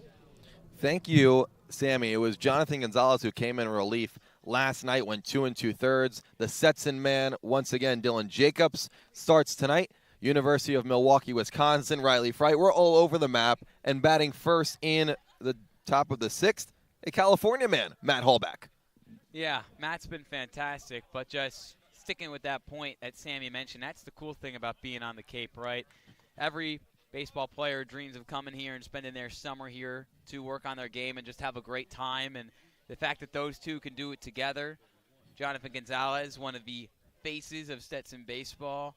Meanwhile, Dylan Jacobs trying to become one of the top dogs in that staff, heading into his 2nd year with the Hatters. Got to be fun for them to be together. Coyle back in for another inning and deals a first pitch low fastball to Hallback. Grounded into a 5-4-3 double play last time out in the 3rd, and cracks one to left, but it will stay up. Caught by the center fielder Spikerman.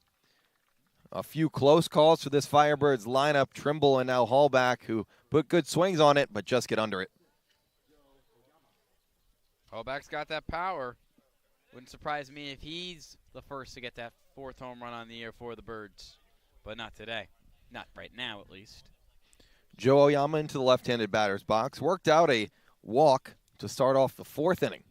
Takes a first pitch high fastball to start the 6th with 1 out. Still 2-2 the score here in Falmouth. Birds and Commodores in their first matchup of the season.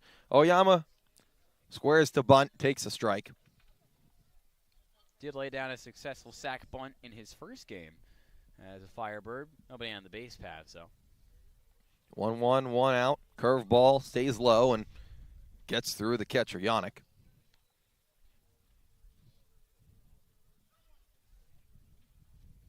So 2-1 the count with 1 out. Both teams still with 4 hits. And Oyama looking to make that 5 back to left field. And nice catch. Laviolette on the run. Makes the catch with his right hand to rob Oyama of extra bases. When Oyama put that ball deep in the left field, I could audibly hear somebody in the Falmouth crowd said, "Whoa."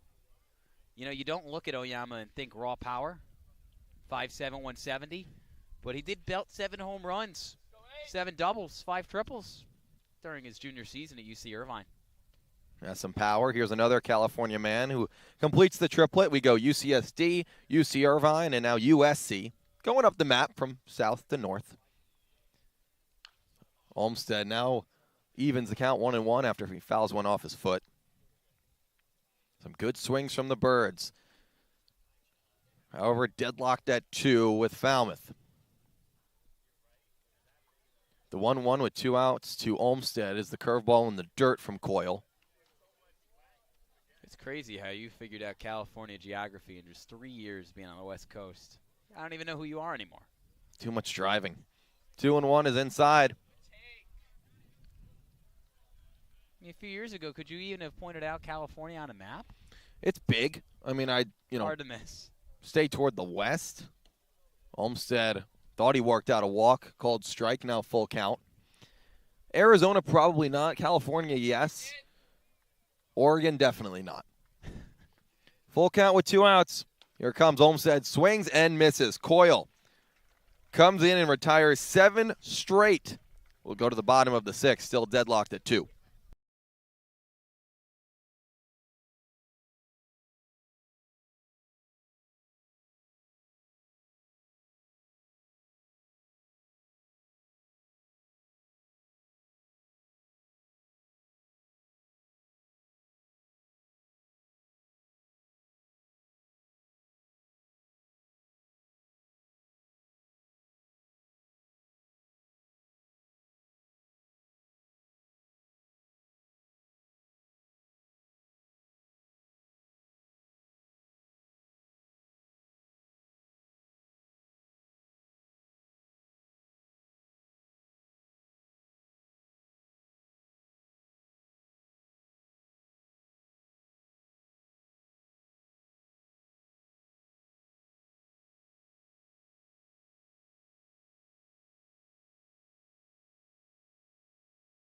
Bottom 6, tie game, 2-2. Riley Frye back in for another inning of work. He came in to finish off the 5th, K-ing Jake Laviolette. He'll now face Walker Yannick, Nathan Humphreys, and Deuce Gorson for the Falmouth Commodores in the bottom of the 6th.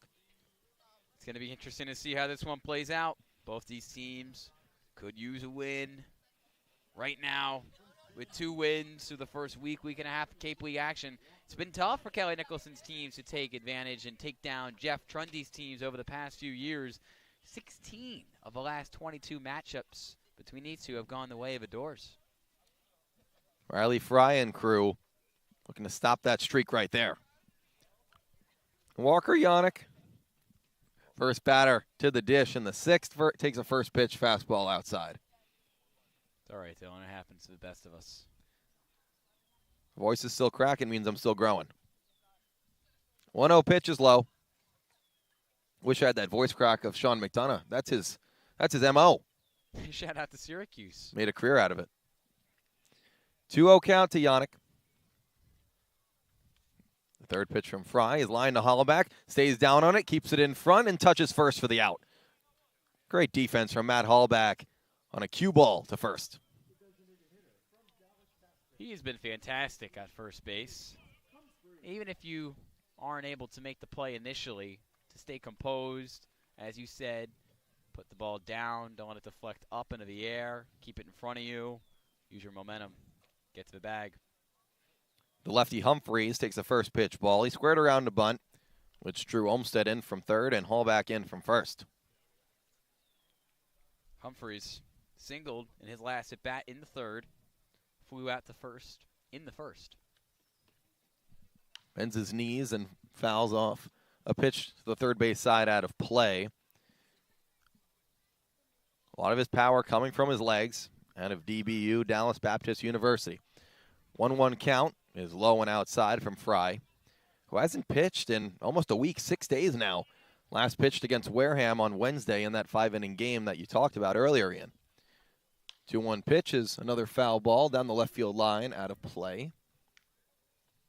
Frye, who comes from a smaller school, NAIA at Wisconsin-Milwaukee, starts for his college team.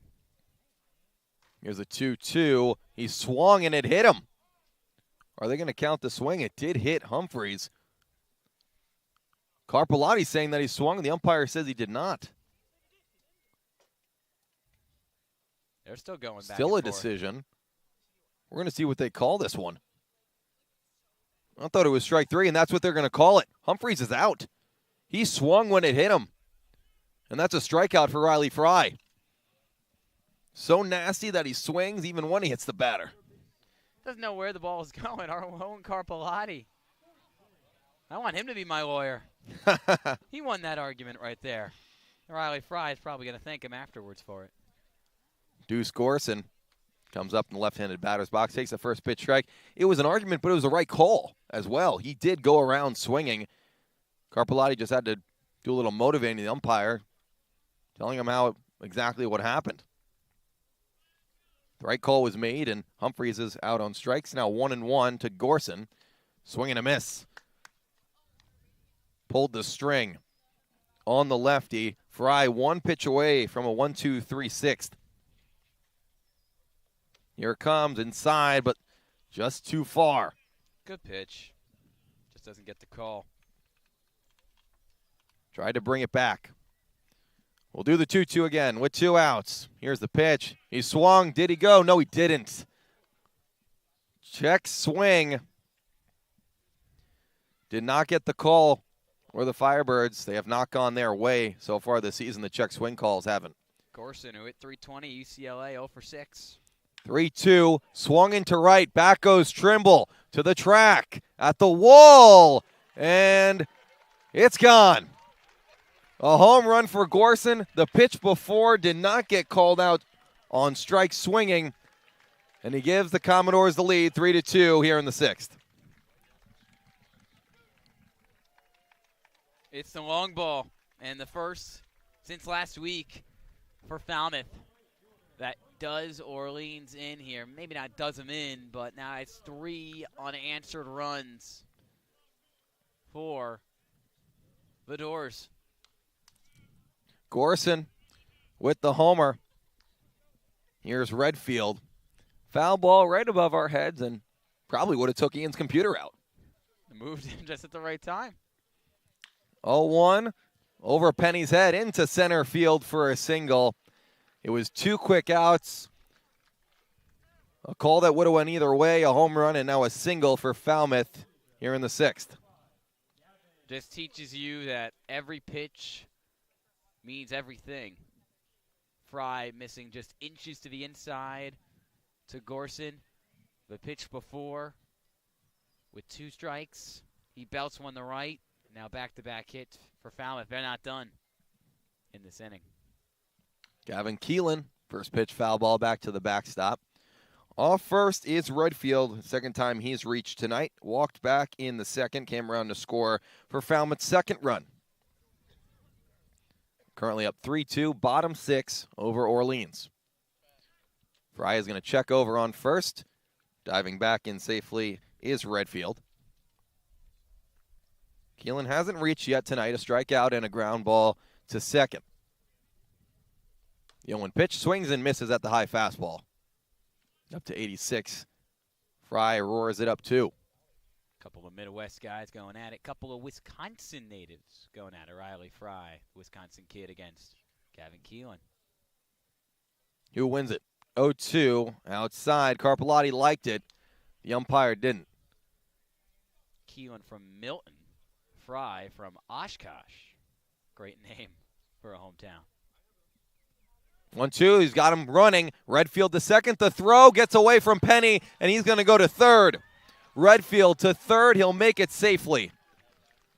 The defense lets down the Firebirds once more. Hallback caught the pickoff throw. Made a throw to second where Penny was standing at the bag, but it was too far to the outside. It got off his glove into center. A runner on third now for Falmouth with 2 outs. Here's the 1-2. Ground ball to Olmstead. The chopper on 2 hops. He'll throw over in time to end the 6th, but not before a home run by Deuce Gorson puts the Commodores up 3-2 after 6. We'll be right back here on the Birds Broadcast Network.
Jake Casey will lead it off for the Firebirds as they find themselves down 3-2 as we enter the final 3 of this one.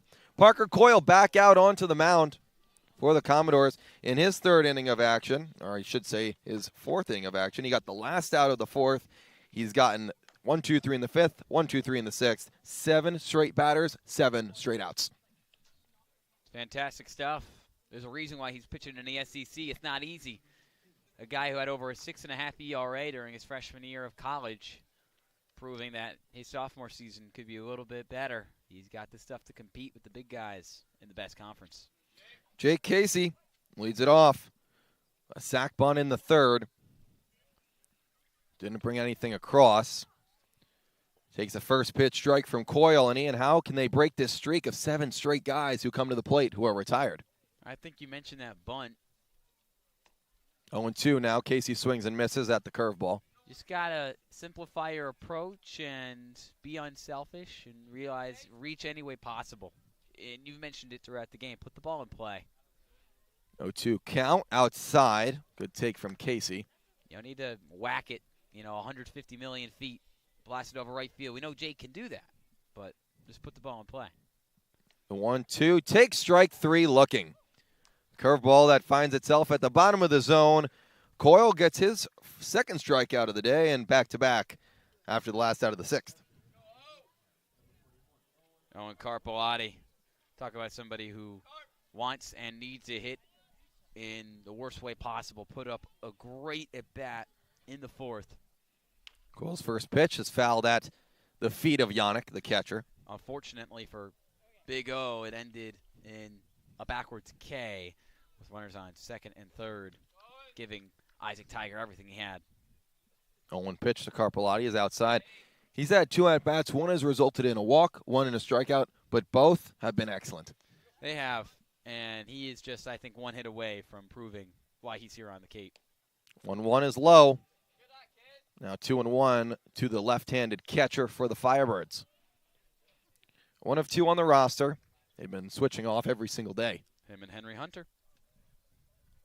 2-1, ground ball to the left of DeBorge at 2nd. Bobbled, and Carp will reach. There was a shift on as well. DeBorge and Keelan, who are on the right side of the infield, both of them couldn't corral it, and Carp will reach. They're going to call that, I believe, a single. First hit of the summer for Owen Carpellotti. He does not stay on the base paths, however, as the speedy Eddie King Jr. comes in to pinch run.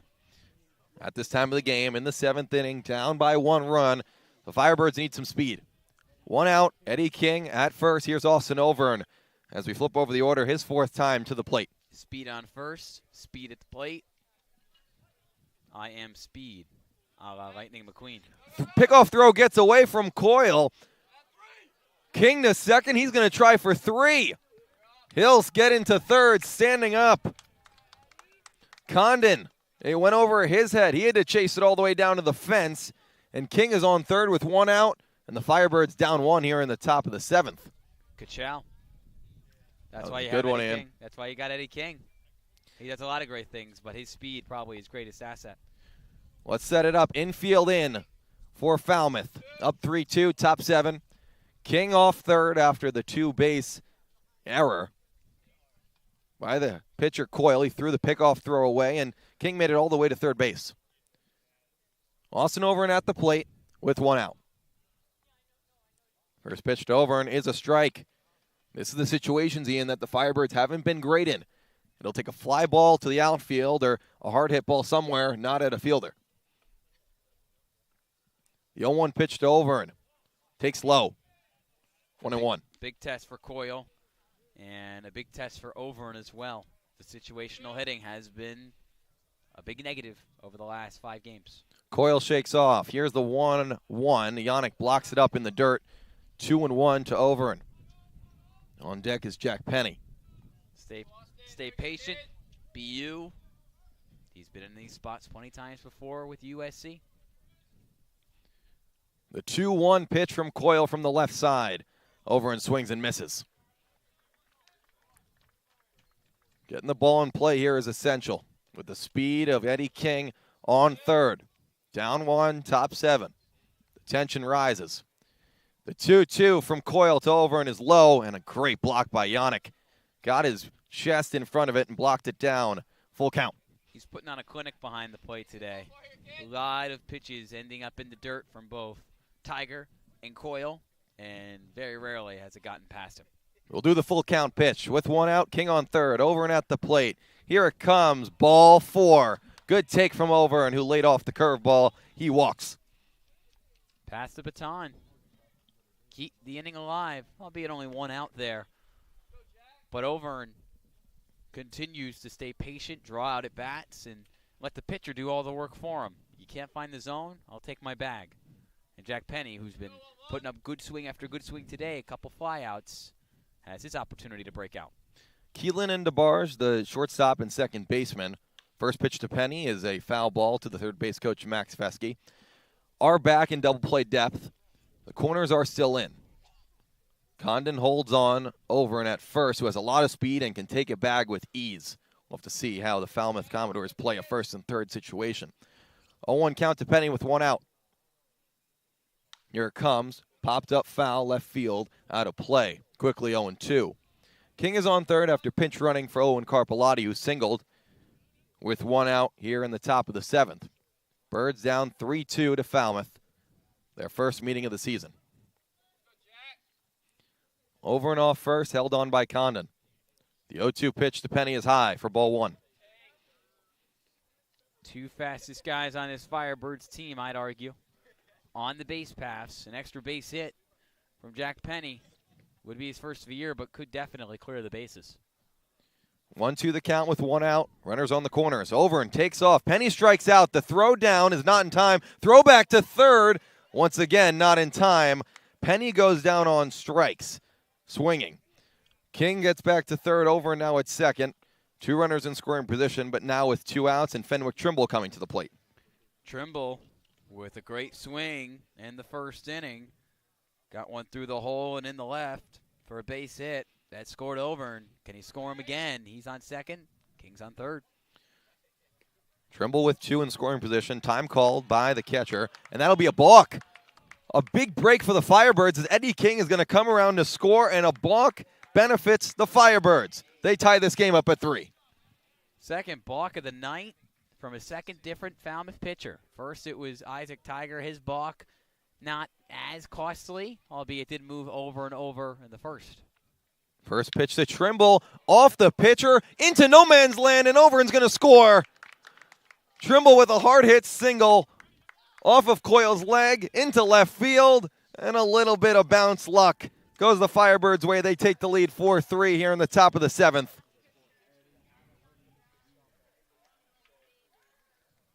The big breaks have not found the Birds through the first 8 games of the year. But finally, from Guv Fuller in game number 9, Orleans, it's a game of luck, right? And it's finally swinging in the way of the Birds. It was a hard hit ball off of the leg of Coyle. It went between the shortstop, Keelan, and the third baseman, Gorson. First pitch to Eddie Micheletti Jr. is a strike called. They say hit the ball hard and just see what happens. That's what Trimble did. And he earns himself an RBI single. 0-1 to Micheletti, another called strike. Firebirds have a lead here in the top of the 7th after putting up 2 runs in unconventional ways, I'd say. 4-3 the score. 0-2 count to Micheletti, lays off the changeup. First time a Firebirds had multiple RBIs this year and not hit a home run. Fenwick Trimble getting it done. Got to do it to hit the home run with multiple RBIs at the plate right now. Eddie Micheletti Jr. Down 1-2 in the count with two outs. Swings and misses at the high fastball. But the Birds put up 2 in the top of the 7th and take the lead 4-3 here in Falmouth. We will stretch when we'll come back for the bottom of the 7th. 4-3 Orleans.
after we stretch, we pitch. Riley Frye does it for the Firebirds here in the bottom of the 7th.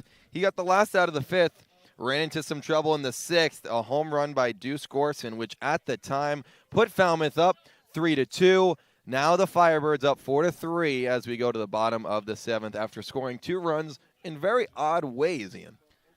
Yes, and especially the last run that come across the board from Fenwick Trimble on an RBI single that hit the leg of the pitcher Coyle and leaked its way in the left through the 5-6 hole for a base hit.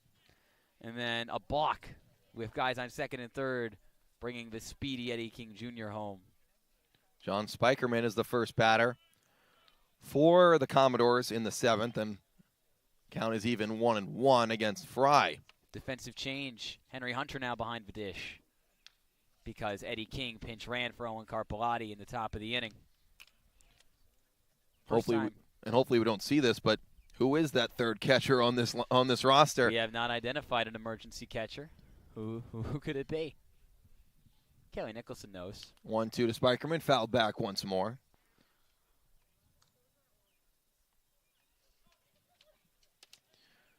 Nine outs stand in the way of the Firebirds collecting their 3rd win of the season. What combination of pitchers will get them for them? There's one, a strikeout of Spikerman from Frye. Quiet night for one of the bigger stars in all of college baseball in Spikerman. A walk in the 2nd, but reached on an error and grounded out. Now strikes out. And that'll do it for Riley Frye. Came in the 5th, struck out Laviolette, allowed 1 home run in the 6th, and struck out Spikerman to start the 7th. Firebirds go back to the bullpen. We'll see who they're bringing in when we come back. 4-3 Orleans, bottom 7.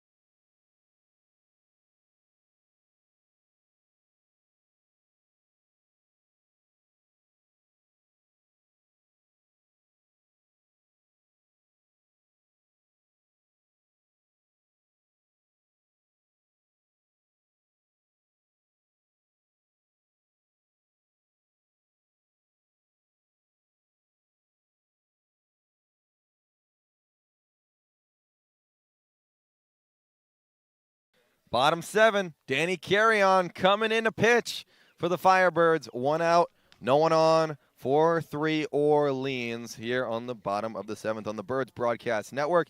And Ian, it's Danny Carrion coming in.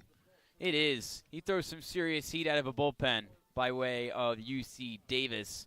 Made one appearance for Orleans, not necessarily a high-leverage situation.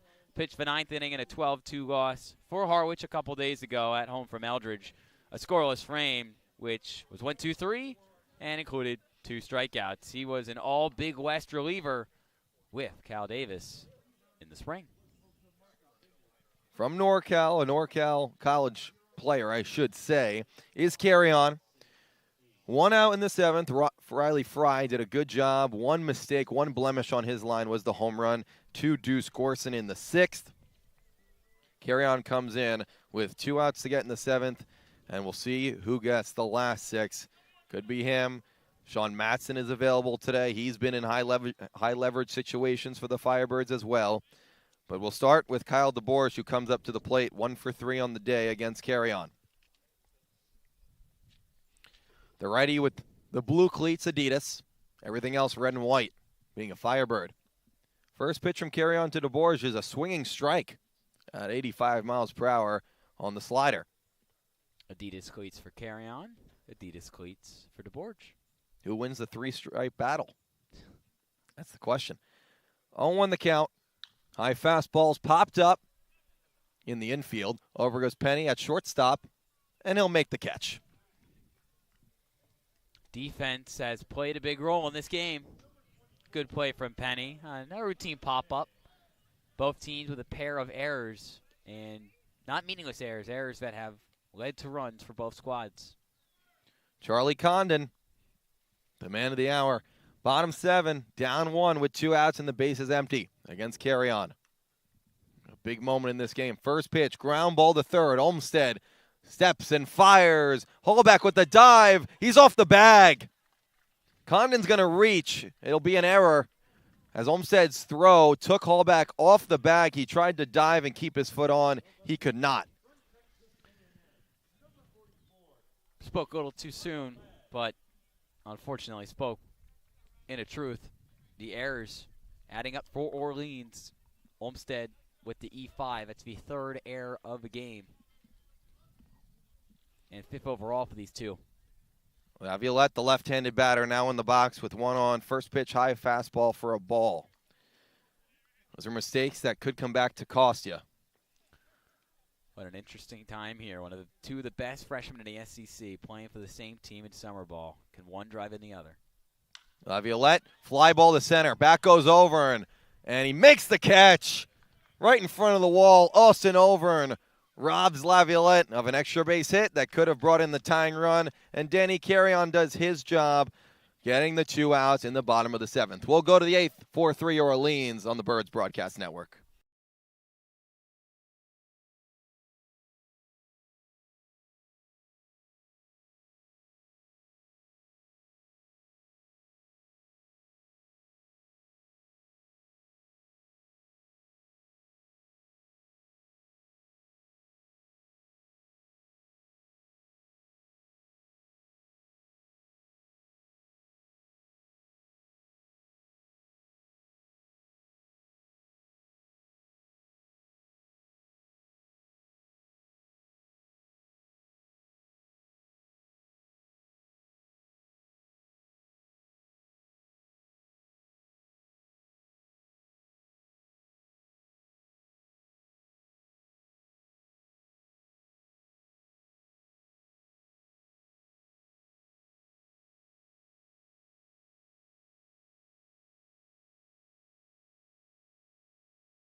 Top 8 we go. New pitcher for Falmouth as the Firebirds lead 4-3 on a windy night in Falmouth. And who is it? Who's on the mound for the Commodores? It's Sam Highfill from NC State, North Carolina native. The righty plays for not only one of the best teams in the ACC, but one of the best teams in the country. And as a junior this past spring, led all Wolfpack pitchers in victories with 6. Ranked 3rd for appearances with 22, 16 out of a bullpen. 54 innings, 48 strikeouts for the Apex North Carolina native. And now it's all about tacking on for the Firebirds. They'll bring up Matt Hallback, Joe Oyama, and Johnny Olmstead to start off the 8th inning. It doesn't feel like this 1-run lead is safe. They need a few more. No, definitely needed the crooked numbers in the 7th inning, not only to take the lead, but to build your confidence back up in the bats. Crooked numbers in 2 innings tonight. You've proven that you can get it done with runners in scoring position tonight more than in the past. But as we talked about just a half inning ago, a lot of luck with those 2 runs coming across the board. A balk and infield single that ricocheted off the leg of the pitcher. Along with that pickoff throw that allowed Eddie King to go all the way from 1st to 3rd. And, you know, you create your own luck, they say. Yeah. Matt Hallback will be the first batter for the Firebirds here in the 8th against Sam Highfill. The tall righty fires a first pitch fastball to Hallback for a strike. Hallback had an RBI single in the 1st. Ever since, it's been a ground ball double play and a fly out. 0-1, line drive to 3rd and caught. It's Gorson over there who was in the right place at the right time. Good contact from Hallback, but right at the 3rd baseman. Not much you could do about that. Put the ball in play, good things happen. Defense hasn't been great tonight for either team, but way to get low and make the snag. Joe Oyama from the left-handed batter's box will be the second batter for the Firebirds in the top of the 8th. Oyama takes a high pitch fastball for a ball. Had a great at-bat in the 4th. Drew a walk. He made it all the way to 3rd base. Flew out to left field in the 6th. 1-0 to Joe is high, 2-0. He will not bite on those high fastballs. He does not. Obviously, Joe Oyama has a much different zone than any other guy, standing at 5'7", short king represent. His eyes stand probably his height as well. He knows how to control the zone. 2-0, smacked into the infield in the air. Condon, DeBorge will make the catch.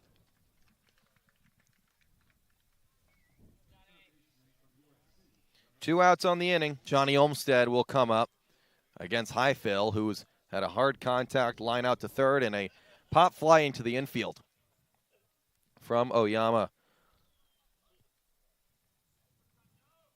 Olmstead singled back in the fourth, struck out in the sixth, flew out to first in the second. First pitch, slider for a strike. 4-3 Firebirds, top 8 here in Falmouth. First time in Falmouth out of 2 for Orleans as they head to the west. The 0-1 pitch from Highfill is high, living up to his name. Back to the east tomorrow with Brewster. That's right, back-to-back against those Whitecaps.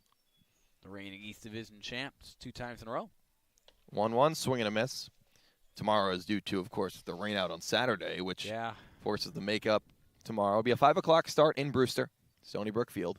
And then Thursday, the Firebirds host Brewster. 6:30 start at home. 1-2 count to Olmstead with 2 outs.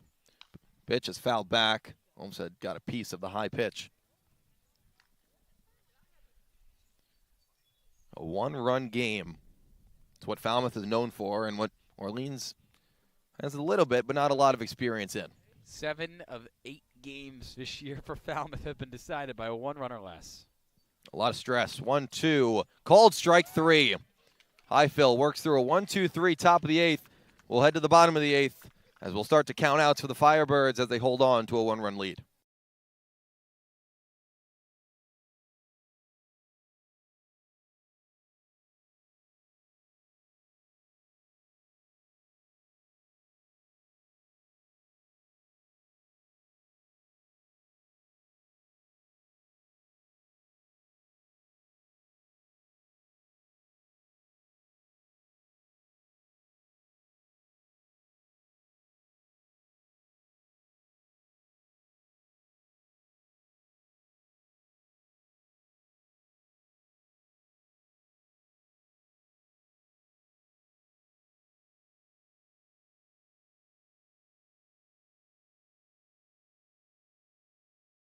Danny Carrion back to the mound for the Firebirds, but before we get to what's going on here, Ian, what's going on elsewhere on the Cape?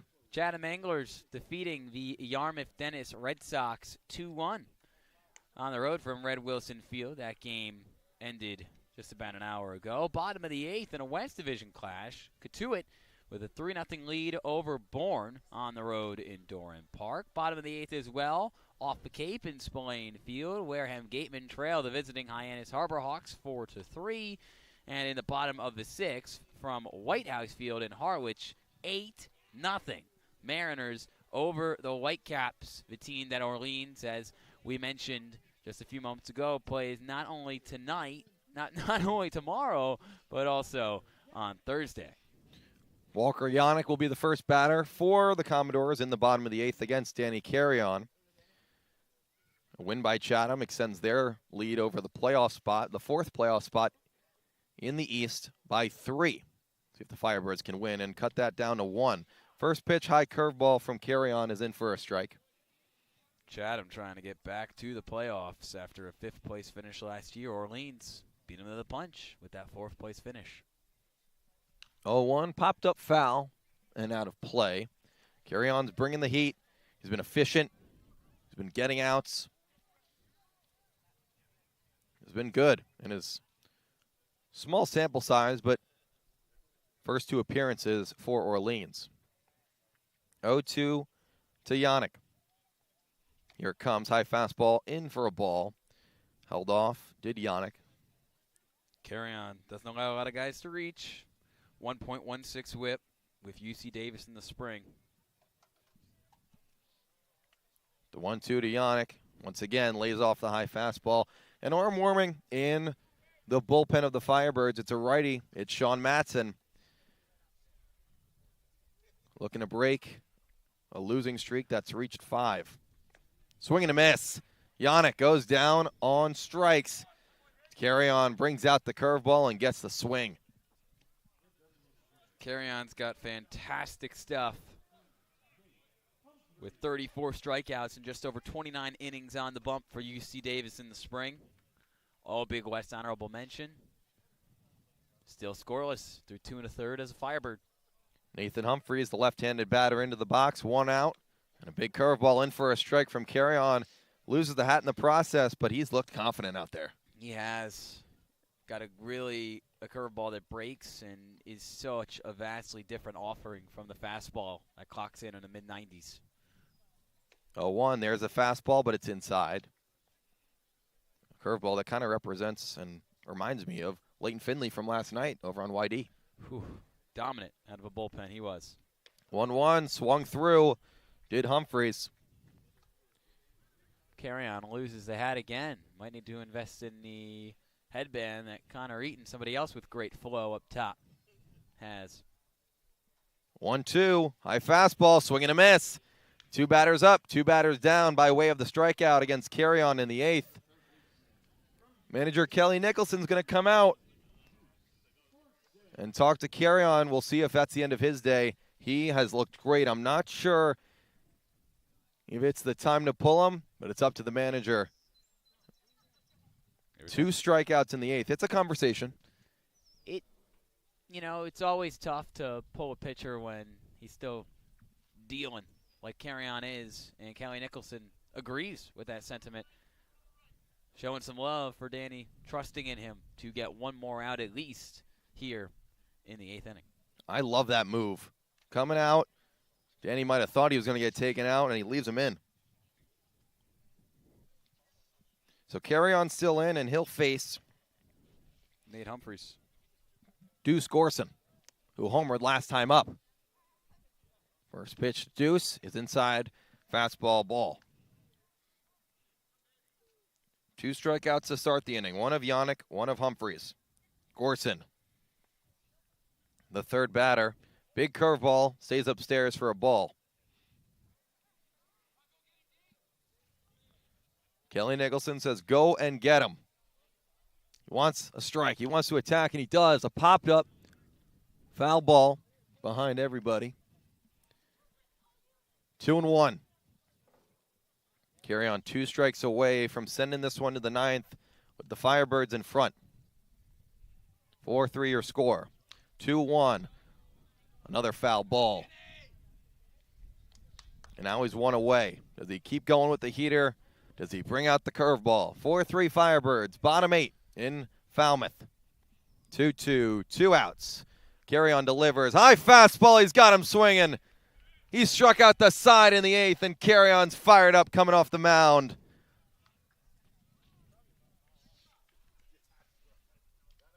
A wise decision from Kelly Nicholson. Dominance from Carry On as he gets through the 8th. 1, 2, 3, all with the strikeout. We'll head to the 9th. 4-3 Firebirds here in Falmouth.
Highfill back in for another. Top 9. Jake Casey will lead it off for the Firebirds as they lead 4-3 here in Falmouth. Looking for win number 3 on the year and one they really, really need. We'll see if they can tack on a run and make it a little less pressure-packed in the bottom of the ninth for whoever pitches for the Firebirds. It starts with Jake Casey. 5-game losing streak. Confidence booster this one would be on the road. First pitch from Highfill is inside for a ball. A 2-run lead feels much, much better than a 1-run lead where one swing of the bat could tie the game. Casey, he's got that one swing of the bat power. 1-0, line drive into left, back at the wall. Casey has gone deep. A home run for Jake. 5-3, Orleans in the top of the ninth. I called it. Second home run of the year for the powerful Jake Casey. One swing of the bat. 12 home runs in the spring with Kent State. One of the best teams in the MAC. He's one of the best power hitters in the MAC. And with a big whack, it's a 2-run lead. Insurance in the late stages, something the Firebirds haven't really had to think about, but playing winning baseball, you have to. And now a 5 spot in the runs category for the Firebirds after a leadoff home run in the ninth by Casey. First pitch ball to Hunter, taking his first at bat. He came in after Eddie King was pinch ran for Owen Carpellotti in that 7th inning. First home run for Orleans in 8 days since its last win against Bourne. 1-0 in for a strike, and one they really, really needed. You can tell that bottom of the ninth was going to be filled with a lot of stress, and it probably still will be, just being the bottom of the ninth, needing 3 outs for the win, but now a little bit less. 1-1 to Hunter. Swung on and fouled left field side out of play. That one's got to feel good for Casey, not just because he's been in a bit of a slump, but also because he had an opportunity last night to potentially tie the game in the bottom of the ninth against YD, down 3 runs with 2 men on, but he delivers in the clutch this go-around for Kelly Nicholson's team.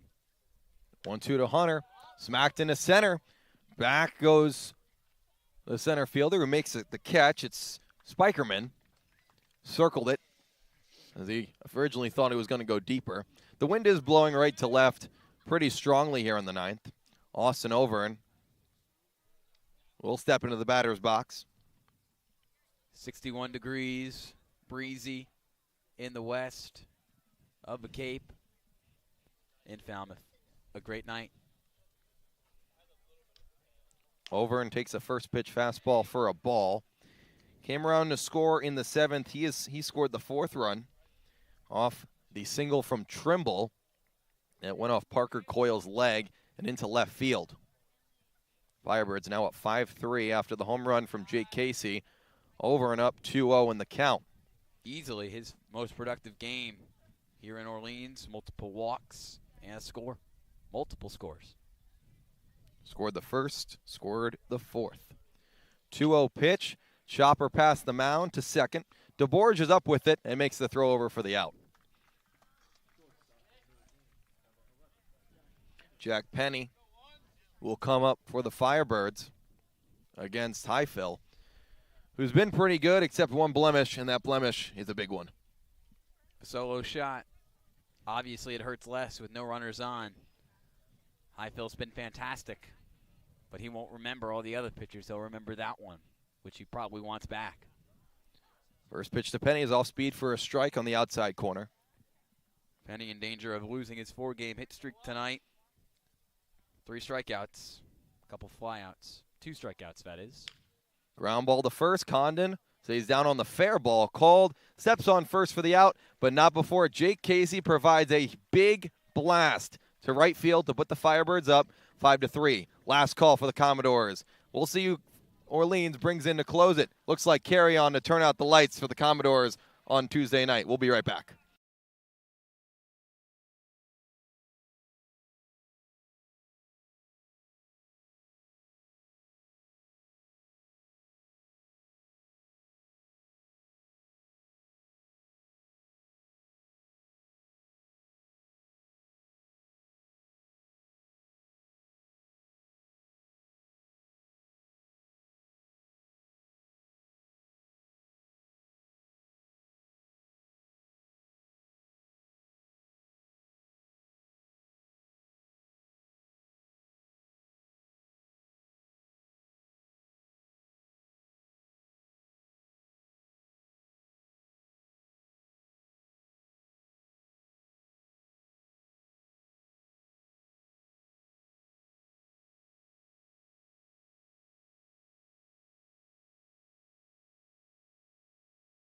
Bottom 9, Firebirds up 5-3 in Falmouth. Looking for the final 3 outs. It is Danny Carrion to do it. He got the last 2 outs in the 7th, went 1-2-3 with 3 Ks in the 8th, and now it starts the 9th. It'll be Joseph Redfield, Joe Redfield, to lead off the inning in the left-handed batter's box. And I think we thought Kelly Nicholson was coming in. The bowl Danny Carrion in the middle of the inning was able to get the last strikeout of Deuce and stays in for the 9th. Redfield takes a curveball low for the first pitch of this at-bat. Redfield has gotten on twice. He's scored once in the 2nd. Fastball inside, now 2-0. Up 2 is Orleans. Looking for their first win in 8 days. Their first win since Bourne last Monday in a 6-4 victory. 2-0 pitch, fastball for a strike. Redfield didn't like it as he wears the glasses and checks his bat. Lots of power in the bat of Redfield, just under a 700 slugging percentage. 2-1 is high. Bounces out of the glove of Hunter and off the top of the noggin of the umpire. He's all good. He's all smiles. Fist bumps the ump. Henry Hunter does, as he couldn't protect him from the ball. 3-1 count, carry on to Redfield. Here's the pitch, swing and a miss. Blows the fastball by him. So full count. Nobody out, nobody on. Bottom 9, Orleans up 5-3. Carry on sets. Takes a deep breath. The 3-2 fastball is low. A leadoff walk for Redfield. And not what the Firebirds wanted. And now it's a decision that's still in the making. Stick with Carry On or go with Sean Matson, who was warming up in the last frame.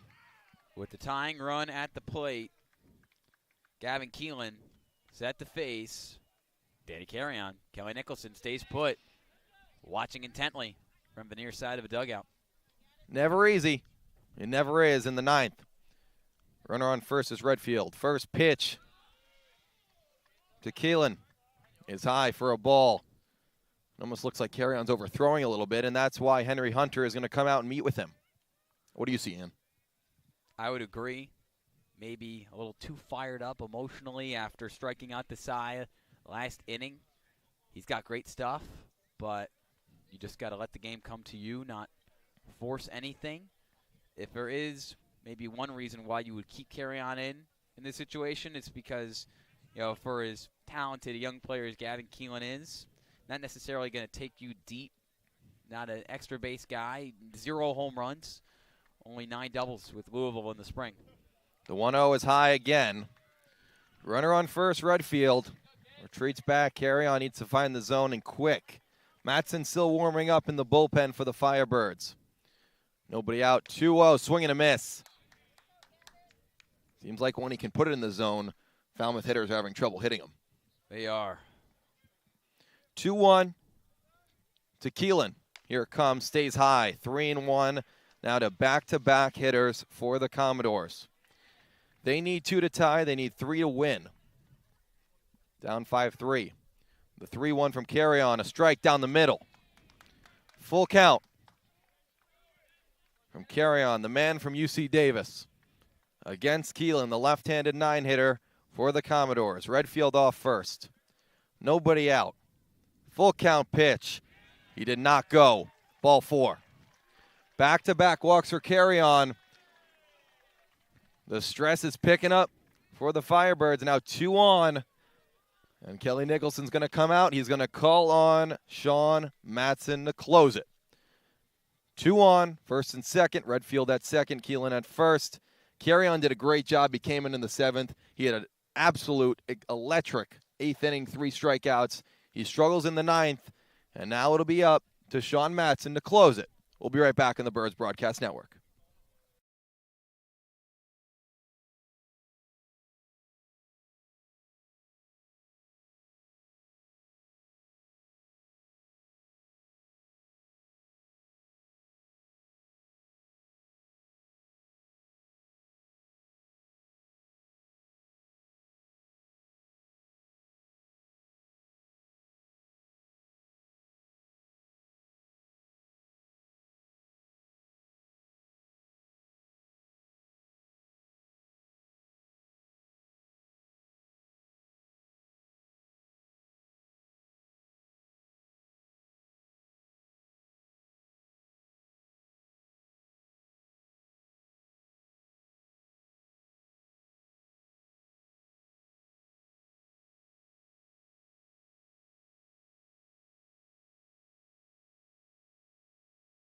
Back-to-back walks by Danny Carrion has made this interesting in the bottom of the ninth. Firebirds lead 5-3, and Sean Matson comes in with a jam on the bases, but Ian, he's been nailed so far this year for Orleans. He has picked up the win in Orleans' lone road win of the year to start the season on the 10th at Hyannis. Pitched 2 innings out of a bullpen and a 4-1 victory. Scoreless, hitless, 2 strikeouts, and last pitched on the 16th against Cotuit last Friday in a 6-1 loss in the 9th inning. Just weak contact. 3 batters faced, 3 up, 3 down. So 3 scoreless, hitless innings for the rising junior out of Harvard. The Harvard man, defensive replacement for the Firebirds, Drew Farreau, is in at short. As a defensive replacement, Sean Matson almost done with his warm-up pitches. It was 2 walks by Carrion, 1 to Redfield, 1 to Keelan, the 8 and 9 hitters for Falmouth. They'll go back to the top. John Spikerman reached on an error and scored in the first, walked in the second, ground out in the fourth, and a strikeout in the 7th to Riley Frye. The left-handed hitter steps into the box. Nobody out. 2 on. Firebirds up 2. Matson going to do his best impression of former Firebirds teammate Chris Clark here. Bunt attempt. Spikerman fouls it back. Trying to move the runners over. Where will he bunt it? How will the Firebirds play it? Second and first are the runners. 0-1 the count to Spikerman. See if he tries the bunt again. Matson takes a look at second. Now back to the plate. Bunt squared. Gets it down. Matson with the diving catch. Pitchers are athletes too. Matson makes the diving catch for out number 1. That is unreal. An excellent bunt from Spikerman. Put it right where he wanted it. And Matson knew that if that ball was put in play, he wasn't just going to stand on the mound and let him reach. He was going to go out there and give it everything he has. And that's why he's earning his reps as a higher out leverage closer for Orleans with a massive first out. So 1 out after a great play by Matson. First pitch to Kyle DeBorge is outside for a ball. Redfield at second. Keelan at first. 1 out. Firebirds up 5-3. Bottom of the 9th in Falmouth. Matson comes set. 1-0 the count to DeBorge. Here it comes. It's a strike called with the fastball. A double play would end it. That's what Matson wants. That's what the Firebirds want to try to end this skid. 5 straight losses. Looking to end it here. Redfield dances off second. The 1-1 is a curveball in the dirt. Hunter does a great job of blocking it and keeps the runners where they are. Not an easy pitch to block up from Hunter, especially given the fact he did not start this game behind Vidish. Really big stuff there to keep the runners at first and second in a 2-run game. 2-1 count. Matson comes set against DeBorge. Swings his bats. Runners are going. Hunter catches it. No throw. The runners move up on a double steal. 3-1 now the count. And Falmouth is 180 feet away from tying this game. Redfield to third. And Keelan to second. They got great jumps. DeBorge up 3-1 in the count. A ball away from loading the bases. 3-1 pitch. Fouled back. Got to watch out for the wild pitch with the runner on third. A single to the outfield. It'll be a throw home.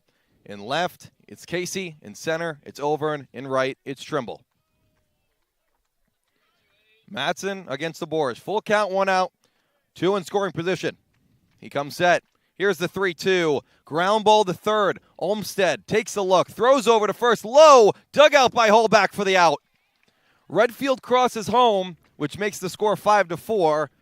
Staying at second is Keelan after Olmstead looked him back. And now 2 outs for a scary, scary sight in Charlie Condon. Condon with the first run batted in today for Falmouth on a sac fly in the first with 2 outs here and no runner on third. That will not do. One of the best rising stars in all of the SEC. And Sean Matson looks up to the task and out of the way. Runner on second, Keelan. 2 outs. First pitch to Condon. Swing and a miss. Pulls the string on him with the off-speed. A tall, lanky, right-handed hitter is Condon. 0-1 the count with 2 outs. 1 out away are the Firebirds. The 0-1 pitch is low. Condon waits on it. Hunter does a great job of blocking it up. Falmouth knows what heartbreak feels like. Walked off earlier this season. At home for the first time in almost a week. Count sits 1-1. Here it comes. Outside. Just off the plate. He tried the all-speed again. Both dugouts cheering on their men as the game and the gears tighten. 5-4 the score. 2-1 the count with 2 outs. Mattson will look back. Now will fire toward the plate. Foul ball. Heilbach will chase into it and make the catch. Mattson is Houdini in Falmouth as he turns out the lights, and the Firebirds win it 5-4.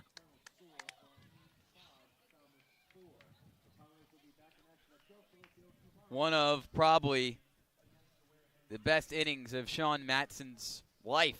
And it was not an easy inning. The top of this order for Jeff Trundy and crew is loaded. First, you got John Spikerman, one of the most crafty, exciting players in all of college baseball as an outfielder for Oklahoma. And then you have to deal with Charlie Condon, an All-American who hit .390 with UGA in the spring. And he retires Spikerman with a leap on a bunt attempt, and he retires Condon with a foul out. Not easy. Mattson making it look easy. Making me look like I see a new Chris Clark out there for this Orleans team. A Harvard guy who was the closer for Kelly Nicholson last year. Chris Clark probably going to get drafted next month. We hope he does. Sean Mattson hoping to be the new Chris Clark for the Orleans Firebirds here in 2023. A 5-game losing streak over, and everything went right tonight. A little bit of luck. Sloppy defense from both sides, but Mattson gets it done. He came in the 9th.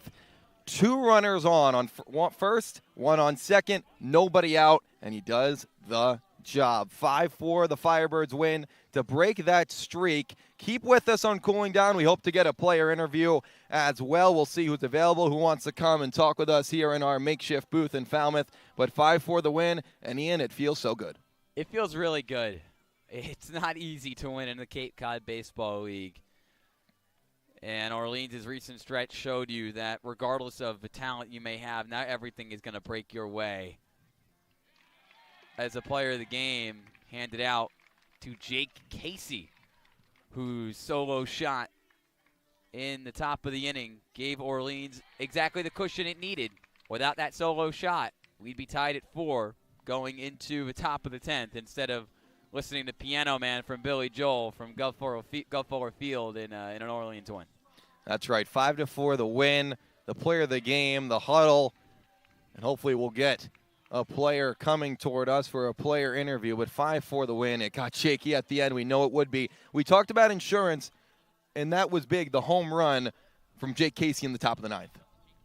Jake Casey, an excellent player who is hitting under 200, headed into tonight, but also one of just 3 Firebirds with a home run on the season. Redemption for him, I would say. He was disappointed that he could not have the game-tying home run last night in the bottom of the 9th. Came to the plate with 2 outs, 2 on, and a 3-run game, and he could not deliver. But here tonight, Jake Casey with his first signature moment as a Firebird, and then followed up by Sean Mattson, his 3rd appearance, arguably his best appearance with Orleans. Still waiting to see if we can get an interview on Cooling Down here on the Birds Broadcast Network. Feels good. Orleans, its first win in 8 days, and now 3-6 on the year. Headed into a critical 2-game set with Brewster. That's right. I think we're going to get our man Sean Mattson as he makes his way over. But Ian, Mattson was nails. Mattson was nails as our graphics man Jasper Oko ushers him over to our little table right behind home plate from Guv Fuller Field. Mattson getting the final 3 outs, came in with 2 base runners on, and puts on the headset all smiles. Sean, just walk me through how you're feeling. I'm feeling great. I'm not sure if I'm going to be able to sleep tonight. Got a lot of adrenaline at the moment, but that was a fun one, big win. And a big catch from you to get things going. You come in with 2 on, nobody out. John Spikerman out of Oklahoma. Everybody knows him. He lays down a bunt, and you do what?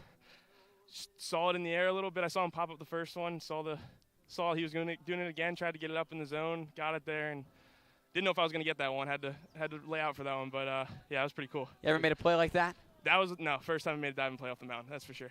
That's unreal. What's your kind of mindset when you come in those kinds of situations with 2 on and nobody out? A little bit less pressure than it seems like it would be because Case big home run inning before, take the lead a little bit more, give us a little insurance. But I was just going to come in, try to get a quick out. We knew the bunt was coming down, so that was the goal there. And then after that, it was just don't let that second guy score. How do you feel like you've fallen into this situation? Not fallen into this situation, but you are the guy right now for Kelly Nicholson to close out these games. You know, Chris Clark did it last summer. You're a Harvard teammate. Now it's you. How does that make you feel? Pretty cool. Pretty cool. We got all kinds of guys on the team that can do it. It's cool that coach trusts me to put me in a high-pressure situation. And obviously, you mentioned the offense. Casey, his second home run of the year, 5 runs, 7 hits. How big is it for the entire pitching staff to see the offense starting to get that run support and start to get going consistently? It's amazing for the whole team. It's good to heat up. We saw it yesterday, a lot more barrels, even more today, so it's good. It's good going in the next few. It's good going. You're all smiles. The adrenaline's pumping. I see it. Try to get some sleep, but if not, just keep doing your thing. Yep, Thanks so much for joining us, Sean Matson, getting the final 3 outs here on the Birds Broadcast Network. First win in 8 days for Orleans. Sean Matson closes it out. A great 9th inning for both Matson and Casey Dillon. And that guy, just electric stuff and just a lot of moxie, a lot of confidence, and a great play to steal that bunt from Spikerman, and then obviously delivering as well throughout the rest of the inning. Yeah, and he came in and he told you that first and second, nobody out, not that much pressure. What? My heartbeat would be at 150, 160 out there, and I wouldn't even have to throw a pitch yet. His heart's still beating. Especially, well, I hope, with Charlie Condon coming up to the plate with 2 outs. I know everyone around knows what he brings to the table, and he showed up. A foul pop-up caught by Matt Hallback, who's been great at defense over at first. But give me your takeaways. I mean, 5-4 wins, so much happened. Defense wasn't always great for both teams, but the Firebirds somehow pull it out, and they win 5-4. I think the big theme of tonight was just passing the baton and staying patient. I think we've been waiting for the offense, for the Firebirds to take a step back and battle consistently with their at-bats and to draw out at-bats, right? I think that's the one thing that I take away from this game. There were, I think, some of the biggest at-bats in the game were ones that ended with either a walk or even like a strikeout. I see Owen Carpellotti, Jake Hyde, and a Falmouth player who also goes to Georgetown taking a photo right in front of us. And Owen Carpellotti, I know he had a massive at-bat in this game where he went down striking out, but it forced Isaac Tiger to throw 9, 10 pitches and pitch counts to go up and up and up, especially in a league where the wood bat is going to give the pitchers the advantage. Not like they already didn't have the advantage because it's just so hard to hit a baseball, but especially early on in the year where you're not going to find the barrel as easily with wood as you would with metal. Draw out at bats. Get on base any way you can. Austin over in a couple walks tonight from the leadoff spot. Setting the tone early and often in innings and just putting pitchers in distress for other teams and letting them do more of the work than you do with the bat. And I think that was so interesting was that 7th inning. What did it start with? A ground ball by Carpellotti, which probably was routine on most standpoints. An error by Falmouth. It was ruled a single. Carpellotti was replaced by Eddie King. A pickoff throw that goes to the fence allowed King to go to third. Over and walks, gets to second base. It was a balk that scored the tying run. And then a single off the pitcher's leg by Trimble allowed the Firebirds to take the lead. And then stuff happened between the 8th. Danny Carrion was great with 3 strikeouts in the 8th. Pitching was good again. Dylan Jacobs as well. And that's what you can say. 5-4 the win and one that Sean Matson won't sleep. We probably won't go to sleep for a good amount of time either. Long trip back to Orleans tomorrow. Obviously, you pick up a road win. 2nd of the year for the Firebirds. 3 wins for Orleans on the year, all against West Division teams. But now Kelly Nicholson and company trying to pick up a dub against an East Division foe. It's not going to be easy. Brewster back-to-back days because of a rainout on Saturday from Stony Brook Field tomorrow at 5. We'll be live at 4:45 here on the Birds Broadcast Network. And then on Thursday as well, 6:30 start from Eldridge against the Caps. That's right. Tomorrow it is a man who hasn't started a game yet for the Firebirds starting. It is Chad Gartland out of George Mason. He's going to get the start tomorrow. The big, strong righty will start tomorrow at 5 o'clock. Like you said, at Stony Brook. And then 6:30 against Eldridge, it'll be Evan Truitt. So 2 straight games against Brewster. Definitely got to take one. You want 2 just because they lead the East. But what can you say? Orleans is good against the West, and now they got to start to roll against the East. They do, and great way to set the tone in that series by throwing a guy from George Mason who is known as the Fireman. He's got a great story, and he's got a great pitch arsenal. The reigning A-10 pitcher of the year. Already made an appearance for this squad out of a bullpen, but now thrust into the starting lineup. He faces a Brewster team that is going to be coming off a loss tonight, in an ugly loss at that, to Harwich, who Orleans fans know well. They're giving everybody an ugly loss. Giving a lot of people ugly losses in the East. So, don't feel too bad about yourself, Whitecast, because you've got an opportunity to bounce back tomorrow, but it won't be easy against Chad Gartland, a sub-4 ERA in each of his last 2 seasons with George Mason. On the road, early start, not under the lights like we were tonight at Guv Fuller Field. We can't wait. That's right, and let's wrap this up. 5-4 the final. Jake Casey, named player of the game by the Firebirds, gets the helmet. Big job by Sean Madsen coming into the 9th, getting 3 outs with 2 runners already on with a 2-run lead. We had him on. Go back to listen if you would like. But 5-4, we wrap it up here on Cooling Down. Firebirds win, break the 5-game losing streak. Brewster tomorrow, 5 o'clock in Brewster.